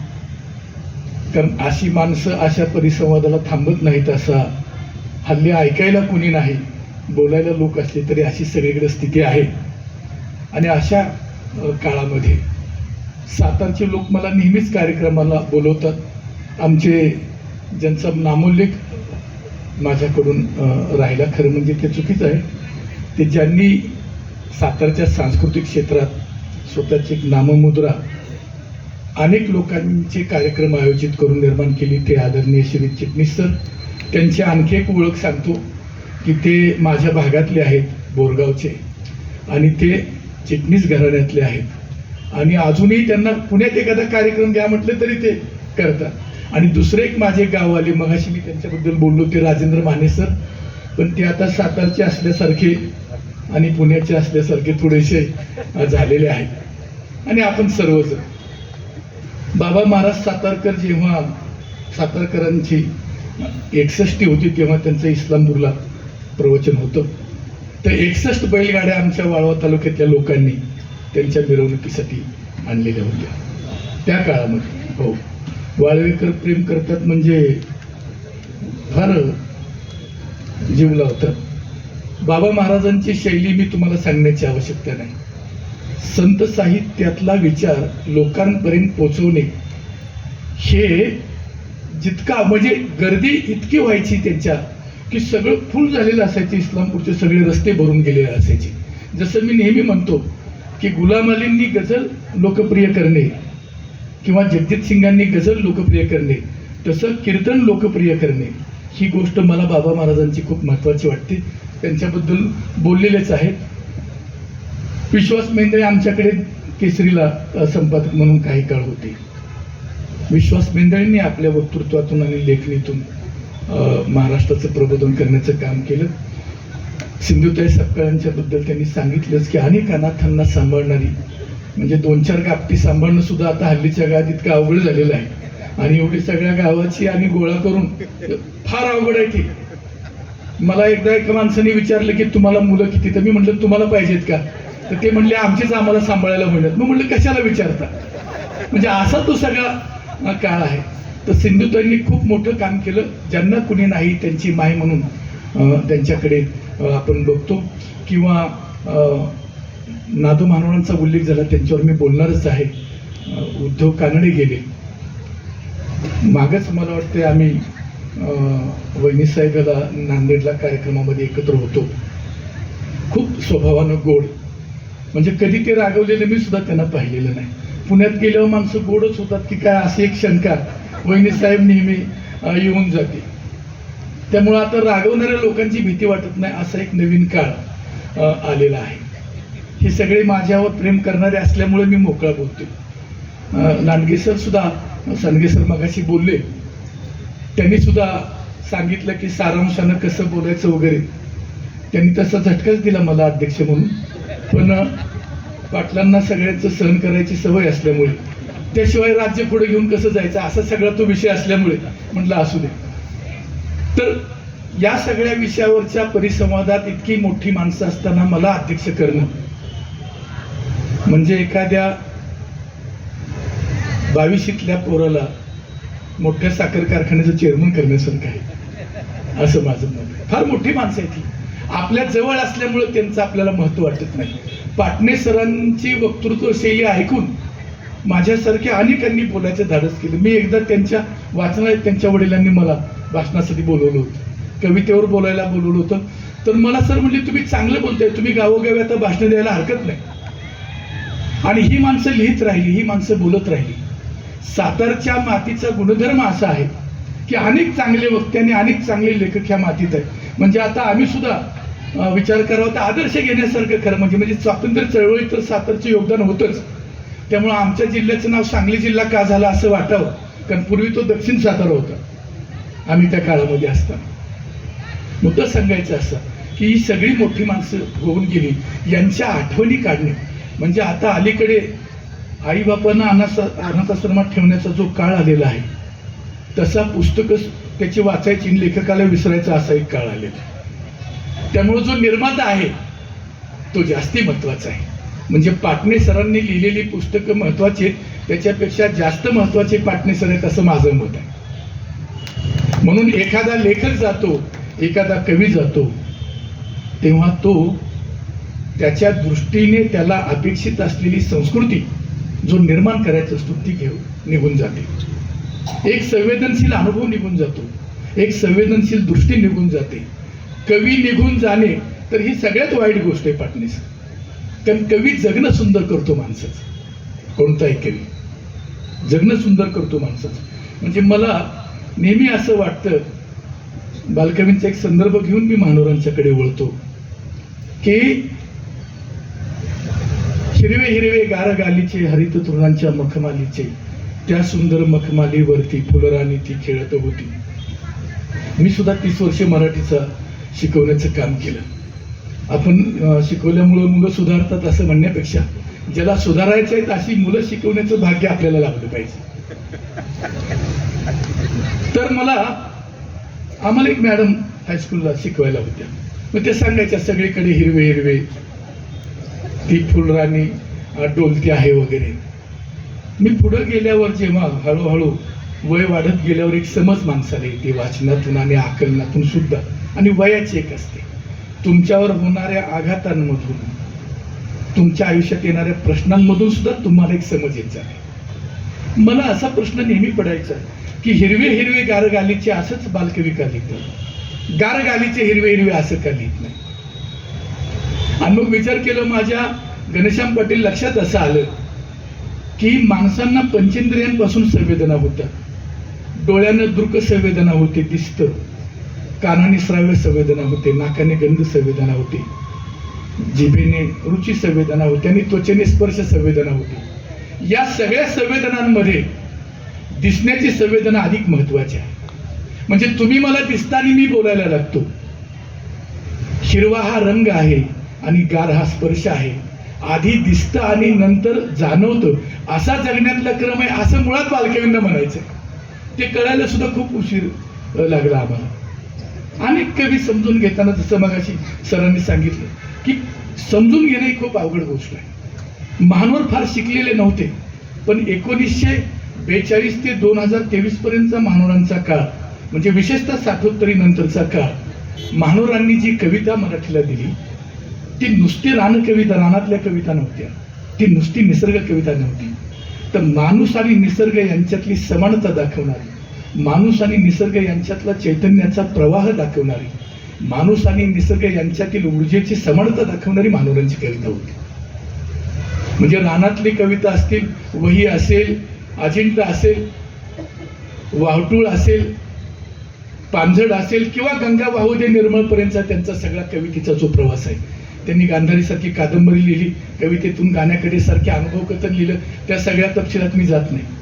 पण रानातल्या कवितांपासून गंगा वाहू दे निर्मळपर्यंतचा महानोरांचा प्रवास पाहिला तर कृषी संस्कृती आणि लोकलयीची परंपरा, आपल्याकडे जी लोकसाहित्याची परंपरा मगाशी सरांनी उल्लेख केला, त्या लोकलयी त्यांनी आत्मसात केल्या आणि मराठीला खूप चांगली लयीतली कविता महानोरांनी दिली. म्हणजे या नभाने या भुईला दान द्यावे आणि या मातीतून चैतन्य गावे, कोणती पुण्य अशी येते फळाला, जोंधळ्याला चांदणे लकडून जावे.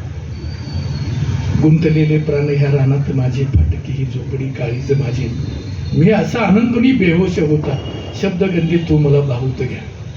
याचा अर्थ कवितेचा म्हणून मी सांगत नाही, पण जगणं समोरसून जगल्याशिवाय चांगली कविता निर्माण होत नाही असं महानोर सांगत असत. तुम्ही किती समोरसून जगता. म्हणजे महानोर मला 2005 सटाण्याच्या संमेलनात भेटले. दिलीप दोंडगे जे आता भाषा समितीचे अध्यक्ष आहेत, त्यांनी मला कवी संमेलनाचा अध्यक्ष केलं होतं आणि महानोर साहित्य संमेलनाचे अध्यक्ष. तिथं महानोरांशी माझा संपर्क आला. उंडाळ्याला त्याच्या अगोदर 90 साली मला वाटतं पाटणे सर महानोर अध्यक्ष होते संमेलनाचे, त्यावेळी त्यांना मी भेटलो. कराडला साहित्य संमेलन झालं 2012. त्यावेळी महानोर कवी संमेलनाचे अध्यक्ष होते आणि मी कवी संमेलनामध्ये होतो आणि मला यायला उशीर झाला होता. जयंत पाटील साहेबांच्या दौऱ्यात मी होतो. मला थोडंसं माणसं समजून घ्यायची सवय आहे, तर मला वेळ झाला. मग मी थोडासा हुशार असल्यामुळे गंमत म्हणून सांगतो, हे इथं सोडून द्यायचं. मी आलो, सगळ्या कवींनी खुर्च्या धरून ठेवल्या होत्या. कवी आमचे फार हुशार, खुर्च्या धरून ठेवल्या होत्या आणि एक फक्त खुर्ची तिथं अरुण म्हात्रे बसली होती, त्यांच्यावर सूत्रसंचालन होतं. महानोर अध्यक्ष, आम्हाला काय जागाच नाही, पण पांढरा शर्ट अंगावर असल्यामुळे जरा जमून गेले. मी येताना दादांच्या बरोबर आलो, महानोरांच्या बरोबर आलो आणि त्यांची वही माझ्या हातात घेतली आणि मी त्या पोराला बोलले, म्हटलं मध्ये एक खुर्ची ठेव म्हणलं. त्याला वाटलं हे कुणीतरी बहुतेक कार्यकर्ते जवळचे दिसतात, कशाला डोक्याला ताप करून घ्यायचा. आमच्याकडे पाटील या शब्दाला 50% जास्त व्हॅल्यू आहे. मग तुम्हाला कल्पना असेल म्हणून सांगतो. मग तो गेला, त्याने खुर्च्याने ठेव म्हणलं तिथे शेत. मग मी उभा राहिलो, दादांच्या वह्या तिथं ठेवल्या पुस्तकं. दादा म्हणले अरे तू बस इथं. मग ते बस म्हणल्यानंतर पुन्हा ते घेतल्यानंतर पुन्हा ते पुढं स्टूल वगैरे होते, त्याच्यावर त्या वह्या वगैरे पुस्तक ठेवल्या. मी आलो महानोरांच्या शेजारी. अरुण म्हात्रे मला म्हणले तू एवढा हुशार असेल मला माहित नव्हतं. तर म्हणलं अजून पुण्या मुंबईच्या लोकांना आम्ही कळायला खूप वेळ आहे, असं मी त्याला आपलं गमतीनं म्हणून गेलो. तो विषय नाही राहा, खरं म्हणजे तेच लोक आम्हाला कळले नाही. आता मुद्दा या सगळ्यातल्या सांगण्याचा असा, मग महानोरांशी बोलायचो मी. मग आमच्या भागातले जे लोक कार्यक्रमाला आले होते त्यांना वाटलं की हा जास्ती महत्वाचा आहे. महानोरांना मला घेतल्याशिवाय बोलायलाच यायचं नाही ना तिथं मध्ये मी. मग अरुणच्या दोघांचा मी डायलॉग करून द्यायचो. महानोर इतके ऐकले आणि मला असं वाटत गेलं की तुम्हाला जर लिहायचं असेल तर तुमचा अनुभव विश्व काय, तू कुठल्या परंपरेतून आलायस ते आम्हाला म्हणायचे, तू काय वाचतोस, तुला कुठले छंद माहीत आहे, हे आम्हाला ते सांगत असायचे. आणि कराडला संमेलनानंतर ते अण्णासाहेब डांगेंना भेटायला इस्लामपूरला आले. मग त्यावेळी ते माझ्याकडे ते सपत्नीक आलेले होते, कारण डांगे साहेबांनी ते विधान परिषदेत बराच काळ होते. मग महानोर आल्यानंतर मग मी आमच्या लोकांना बोलवलं, मोठ्या लोकांच्या हस्ते त्यांचा सत्कार केला. तो माणूस खूप साधा होता, पण महानोर बोलायला लागले म्हणजे अनेक चांगल्या अभ्यासकांची बोलती बंद व्हावी इतकं त्यांच्या अनुभवातून ते व्यक्त होत असायचे. महानोरांची कविता ही कृषी संस्कृतीतील आणि लोकसंस्कृतीतील प्रतिमांमधून व्यक्त होणारी कविता आहे. आणि फार वेगळं म्हणजे महानोरांनी स्वतःच सांगितलंय की गाण्यामधून फार काय होत नाही, कविता सुचवत जाते. आणि महानोरांनी त्यांचा जो निसर्ग आणला कवितेमध्ये तो अनेकदा स्त्री पुरुष नाते संबंधातला सुद्धा त्यांनी आणलेला आहे. म्हणजे मला महानोरांची कविता आठवते, काय वर्णन महानोर करतात, म्हणजे शिकवणाऱ्यांची अडचण व्हावी अशी स्थितीच आहे अजून सुद्धा. असं महानोर असं लिहितात की पाण्यात गोठल्या छाया काठावर स्तब्ध निवांत, गुडघाभर पाण्यावरती गुटमळे शेंदरी झाकण. कुणीतरी बाई पाणी भरत असते, धुणं धुत असते. पाण्यात गोठल्या छाया काठावर स्तब्ध निवांत, गुडघाभर पाण्यावरती गुटमळे शेंदरी झाक. ती लगबग सावरताना मांड्यात घोळ कवळून, अन नितळ नितळ अंगाचे पाण्यात सांडले ऊन. आय महानोर वर्णन करायचं. नंतर आमच्या बऱ्याचदा नंतरच्या पिढीतल्या लोकांच्या प्रेम कविता म्हणजे तो झाडाखाली उभा राहिली तिची वाट बघतोय वगैरे. खरं म्हणजे वाट बघण्यासारखी ती नसताना सुद्धा ती अशी वर्णनं इतकी यायची. पण असं काही प्रतिमांचं एखाद्या व्यक्तिमत्वाचं पारदर्शी पण काय असू शकेल त्याचं चित्रण महानोरांनी आपल्या कवितांमधून आणलेलं तुम्हाला मला दिसतं. आणि म्हणून मला असं वाटतं की महानोरांनी फक्त निसर्गच आणला नाही, महानोरांनी फक्त शृंगारी कविताच आणल्या, तर महानोरांनी बदलत्या खेड्याचं चित्रणही पांजरसारख्या आपल्या संग्रहामधून केलं. म्हणजे कोणी मरो तरी यांच्या आसनांचा खेळ, महात्म्याच्या गाथेखाली पेटविला जाळ, यांच्या करणीने सत्य छिन्न भिन्न झाले, भर पावसात उभे गावं उस झाले. म्हणजे महात्मा गांधींची फिलॉसॉफी विसरूनच गेली माणसं नंतरच्या राजकारणात. आता तर राजकारण इतकं बदललेलं आहे की मी त्याच्याबद्दल बोलण्याची आवश्यकता नाही. महानोर पुढे येतात ते मला खूप महत्वाचं वाटतं की खेड्याकडे चला कोणासाठी कशासाठी, आडाण्यांच्या हाती जोर काळी बोर काठी, त्यांच्या पड साऊल इथं लांडग्यांचा तळ, शुभ्र स्वार्थासाठी केली मानसे घडू. राजकारण बदलत गेलं खेड्यातलं, माणसातला माणूस राहिला नाही, कुटुंबांमध्ये ताणतणाव निर्माण झाले. म्हणजे कुणाच्या मातीला जायचं आणि कुणाच्या जायचं नाही हे आता अनेकदा कार्यकर्ता बघून ठरवावं लागतं. इतक्या काळापर्यंत राजकारण बदललं. आणि या सगळ्या काळामध्ये आणि सगळ्यात महत्वाचं मला दुसरा एक भाग असा की ही जशी बाजू एक आहे तशी आणखी एक बाजू अशी आहे की समाजामध्ये कृतज्ञता राहिलेली आहे. एखाद्यासाठी काय केलं तर त्याच्याबद्दलची जाणीव नावाची गोष्टच लांडगेसर राहिलेली नाही, आता राहिलेलीच नाही. म्हणून तुमच्या लक्षात असेल की दोन्ही बाजू मला अशा दिसतात की आपलं काम केलं म्हणजे आपल्यावर काही उपकार केला नाही. म्हणजे अनेक माणसं नोकरीला लागतात वेगवेगळ्या शिक्षण संस्थांमध्ये आणि आपण म्हणजे ते हुशार असतातच, तो काय मुद्दा नाही. पण मी सांगतो की ज्या माणसांनी हे ग्राउंड तुम्हाला उपलब्ध करून दिलं त्याची कृतज्ञता आपल्याकडे पाहिजे, जे आम्ही आयुष्यभर सांभाळले. आम्हाला भले लोकांनी राजकीय म्हणू दे त्याचं आम्हाला वाईट वाटत नाही, घनश्याम पाटील, पण ज्या लोकांनी खेड्यापाड्यातली अनेक मुलं उभा राहण्यासाठी संस्था निर्माण केल्या, खूप मोठं काम करून ठेवलं, त्याच्याबद्दल तुम्हाला काय वाटणार आहे का नाही? आणि मग तुमच्या असं लक्षात येईल की हेही एका बाजूने ह्याचंही चित्रण महानोरांच्या कवितांमधून मला आलेलं दिसतं की कोणतीना जात ज्यांची कोणताना धर्म ज्यांना दुःख भिजले दोन अश्रू माणसांची माणसांना. म्हणजे खेड्यातल्या निसर्ग आणि माणूस यांचं नातं आणि माणसांच्या जगण्यामध्ये पडत चाललेलं अंतर याचं चित्रण महानोरांच्या कवितेत आणलं. महानोरांनी निसर्गाची आणि बदलत्या माणसाची कविता लिहिली. आणि जेव्हा महानोर गेले तेव्हा मला स्वतःला असं वाटतं की एक लोकलय निघून गेली माणसांच्या जगण्यामधून. बीपी वाढतो म्हणजे काय होतो, लय बिघडलेले असते हृदयाचे आपले, त्याला ब्लड प्रेशर वाढणे म्हणतात. म्हणून माणसाच्या जगण्यातला आनंद जगणं समरसून घेण्यात आहे. आणि गाणी तर महानोरांची तुम्हाला माहितीच आहे, मी सांगायची आवश्यकता नाही. पण पाटील असल्यामुळे एक नाव सहजासहजी आठवलं, राजसा जवळी जरा बसा जीव हा पिसा तुम्हा विन बाई कोणता करू शिनगार सांगा तरी काय. काय लावण्या महानोरांनी लिहिल्या. मराठीमध्ये मी फार जबाबदारीने सांगतो की लोकसंस्कृती आणि लोककला जपण्याचं काम अनेक मोठ्या कारखानदारांनी आणि पाटलांनी केलं. त्याच्यावर कुणाला सिनेमा पाटणेसर काढावं वाटलं नाही. पण पाटील बाईच्या मागे लागतो. तो काय एकटाच लागत नव्हता, सगळे लागत होते. त्याच्यावर सिनेमा काढला माणसं. माझे आक्षेप आहेत ते. म्हणजे माझ्यासारखी अनेक मुलं आमच्या जिल्ह्यात उभी राहिली, अनेक मुलं उभी राहिली. फार मोठा त्याग त्या माणसांनी केला.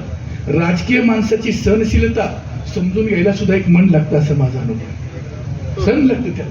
आम्हाला त्याच्याबद्दल काही वाटलं नाही. इतकी लोक परंपरा चांगली अजून सुद्धा टिकवून ठेवण्याचं काम ही माणसं करत आहेत. लोक वाईट दृष्टीने बघतात त्यांच्याकडे, असं नाही.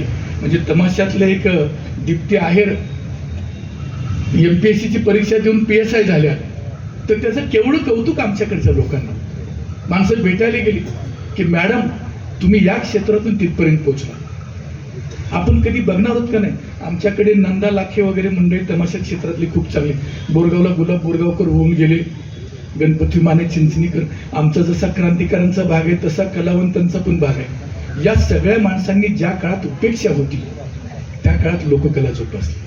आणि या सगळ्या लोकलयीच्या जागा तुम्हाला महानोरांच्या कवितेत आलेले दिसतात, लोकगीतातल्या आणि लोकलयीतल्या. मला महानोरांचं मोठेपण हे वाटतं की आपल्याकडे जे चांगलं होतं त्याचं महत्व आपल्याला कधी समजलं नाही, जे दाखवून दिलं. आणि मग महानोरांचा एक चांगला संस्कार आमच्या नव्या पिढीवर झाला आणि खूप चांगली लिहिणारी एक पिढी महानोरांनी तयार केली. त्यामुळं महानोरांचं जाणं म्हणजे एक लोकसंस्कृती जाणं असं मी मानतो. महानोरांचं जाणं हे एक कृतज्ञता निघून जाण्याचं लक्षण आहे. कारण महानोरांनी आयुष्यभर यशवंतरावांच्या बद्दल ते खूप चांगलं लिहित राहिले, बोलत राहिले. शरद पवारांच्या बद्दल सुद्धा ते खूप चांगलं लिहित राहिले, बोलत राहिले. ही कृतज्ञता आता राहिली नाही. एखाद्या नेत्याचं नाव घेतलं की लोकांना वाटतं की बहुतेक त्याला काहीतरी फायदा मिळाला. म्हणजे घनश्याम पाटील, तुम्ही तरी पाटलांचा विचार करण्याची आता वेळ मला वाटतं आलेली आहे सफराच्या माध्यमातून. हे कधीतरी बोलायला पाहिजे कुणी तर. हे मी यासाठी सांगतो की पाटील हा भाग सोडून द्या. कुलकर्णी पण पाटीलच होते आणि दलित पण पाटीलच होते, गाडगे पण पाटील होते, पवार पण पाटील होते आणि चिटणीसांच्या हातात तर सगळंच होतं आमच्याकडे. माझा मुद्दा सांगण्याचा निराळा आहे. या सगळ्या माणसांनी समाज व्यवस्था उभी करण्याचा जो प्रयत्न केला त्याच्याकडे कधीतरी चांगल्या भावनेनं आपण बघूया. सुनीता राजे पवार, मी वहिनी साहेब म्हणतो त्यांना, त्यांचा मला राग आला की मी बडबडतो. पण सातारा जिल्ह्यातली आपल्यात एक स्त्री पुण्यात जाऊन स्वतःचं स्थान निर्माण करते, हे आमच्या मनात आहेच. ते साधी गोष्ट नाही पुण्यात जाऊन उभा राहायचं. म्हणजे पुण्यावर टीका करणं सोपं आहे, पण पुण्यातल्या लोकांनी चांगलं म्हणल्याशिवाय मोठं झाल्यासारखं वाटत नाही. हे कधीतरी स्वीकारलं पाहिजे आपल्याला, लक्षात घ्या. म्हणून चिटणीस सर पुण्यातून उभे राहिले ही माझ्या दृष्टीने गौरवाची गोष्ट आहे. आपला एक माणूस आणि पुण्यात झाला भागातला. हे मी यासाठी सांगतो तुम्हाला की हे चित्र जर बदलायचं असेल, आपल्यातली अशी माणसं पुढे गेली पाहिजेत.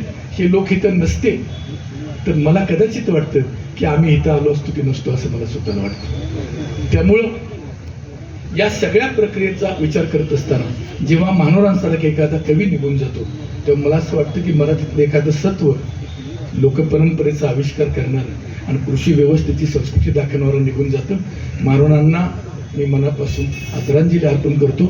एक खूप मोठा कवी म्हणजे 60 काळात दिलीप चित्रे, अरुण पुलटकर, भालचंद्र नेमाडे, चंद्रकांत पाटील, तुळशी परब, नंतर थोडेसे नारायण कुलकर्णी, कवठेकर, या सगळ्या अस्तित्ववादी कवींच्या काळामध्ये लोकपरंपरे घेऊन कृषी संस्कृतीचं चित्रण करणारी महानोरांनी आपली स्वतःची स्वतंत्र ओळख निर्माण केली आणि म्हणून महानोरांनी मराठी कविता समृद्ध केली असं मला म्हणावं वाटतं. मी त्यांना आणि सर्व मोठ्या लोकांना आदरांजली अर्पण करतो मनापासून.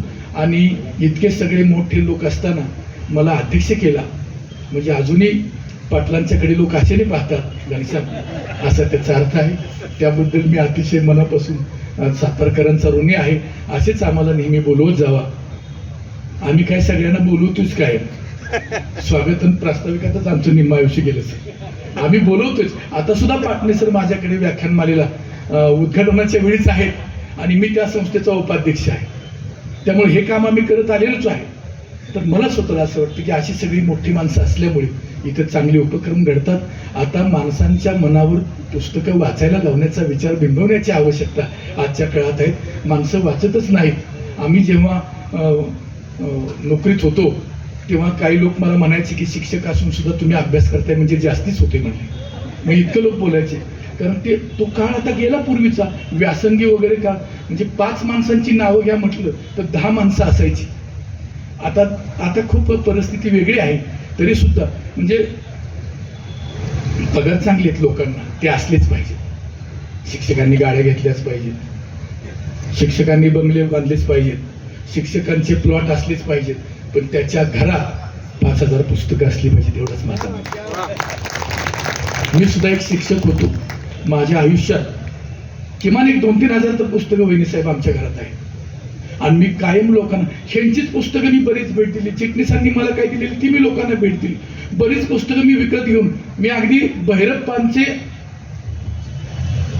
सीतेवरचं ते उत्तरकांड, आवरण, अशा अनेक पुस्तकं, वंशवृक्ष, अशा अनेक पुस्तकं भेट दिली. एक जणाचा परवा दिवशी वाढदिवस आहे, त्यानं मला रिंगण आणायला भेट द्यायला सांगितलं. माझ्याकडे आहे पण म्हणलं तर आपल्याकडचं द्यायचं देऊन देऊन मग लोकांना वाटतं घेणे वाचलंच नाही वाटतं, नवीन पुस्तक दाखवलं म्हणून मी आता ते पुस्तक घेतलं. मुद्दा सांगण्याचा असा आहे की आता लोकांना पुस्तकं भेट देण्याची गरज आहे. आणि जे पुस्तकं लिहितात आणि जे पुस्तकांची निर्मिती करतात यांनाही आपण अतिशय आदरानं यांच्याकडे पाहिलं पाहिजे. या दृष्टीनं मला ग्रंथ महोत्सव महत्त्वाचा वाटतो. आपण सगळ्यांनी माझं ऐकून घेतलं. इतके चांगले सगळे मोठे लोक बोलून सुद्धा अध्यक्ष म्हणून तुम्ही माझा मान ठेवला. मी आपल्या सगळ्यांचे मनापासून आभार मानतो आणि थांबतो. जय हिंद, जय महाराष्ट्र. सरांनी बोलण्यातली पाटीलकी आपली सिद्ध केलेली आहे. खरं तर सर अत्यंत छान कविता लिहितात आणि त्याहून छान मिश्किलपणे बोलतात. आज महानोरांच्यावरचं सगळं सविस्तर त्यांनी विवेचन इथं केलेलं आहे. त्यांच्या आठवणी सांगितल्यात. मला वाटतं की ग्रंथ महोत्सवानं हा अतिशय चांगला परिसंवाद इथं घेतलेला आहे की गेलेल्या साहित्यिक मित्र ज्यांनी आपल्याला काहीतरी दिलं त्या सर्वांच्या विषयी मनापासून कृतज्ञता व्यक्त करणारा हा परिसंवाद होता. यानंतर मी शेवटचं गोड काम करण्यासाठी ज्येष्ठ कवी असणारा अतिशय चांगला वक्ता असणारा आमचा मित्र प्रदीप कांबळे यांना इथं बोलवतो. मला वाटतं त्यांच्या आभारामधून ते त्यांच्या वक्तृत्वाची झलक दाखवतील. कमी शब्दात आभार मानले तर तुम्ही माझे आभार मानाल एवढं मला पक्क माहित आहे. पाटील सर, तुम्ही गझलचे अभ्यासक आहात. एकदा हरिवंशरायजी बच्चन यांच्या स्वप्नामध्ये हे मेलेल्या माणसांचे सगळे आत्मे आले आणि ते एकत्र त्यांना कुणी बसवून देणार, कारण त्यांना कुणी ना कुणीतरी पृथ्वीवरती आठवण करून द्यायला लागलं. आणि अशा अवस्थेमध्ये ते समुद्राच्या तळाशी जाऊन बसले. हे सगळे आत्मे समुद्राच्या तळाला जाऊन बसले. समुद्रानं सांगितलं की आठवणीशिवाय उपयोग नाही आजच्या प्रसंगासारखा, तुम्ही परत जा.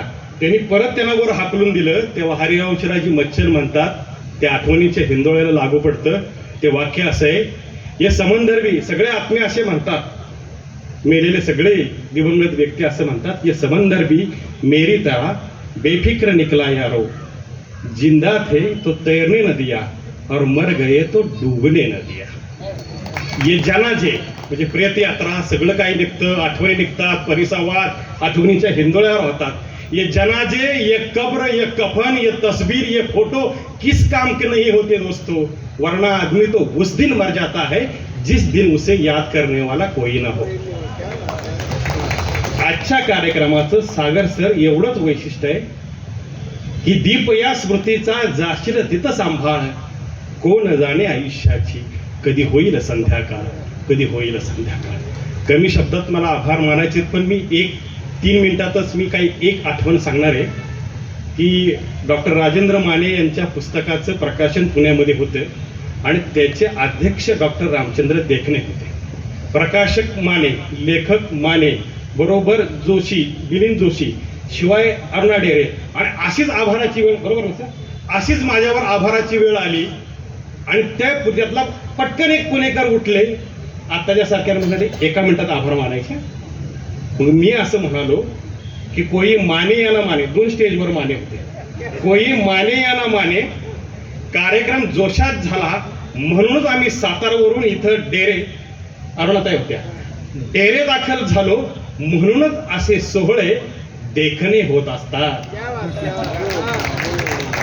हा प्रसंग माझ्याकडून 1 मिनिटात मी सातारकर म्हणून मला देखण्याने काय दिलं हे मला सांगायचं होतं. मी माफ करा 1 मिनिट बोलणार आहे. आणि म्हणून कदाचित त्यांनी खाली येऊन मला मिठी मारली आणि बाळा खूप मोठा होशील असा देखण्याने आशीर्वाद मला दिला. तो तेवढा मला सांगायचा होता. जेव्हा अप्रतिम मिळायचा, ज्या उल्लेख केला समारंभाचा, ज्या परीक्षेचा, ज्या स्पर्धेचा, तेव्हा डॉक्टर राजेंद्र माने परीक्षक आहेत हे मेंदळे सरांनी मला शेवटपर्यंत सांगितलं नाही.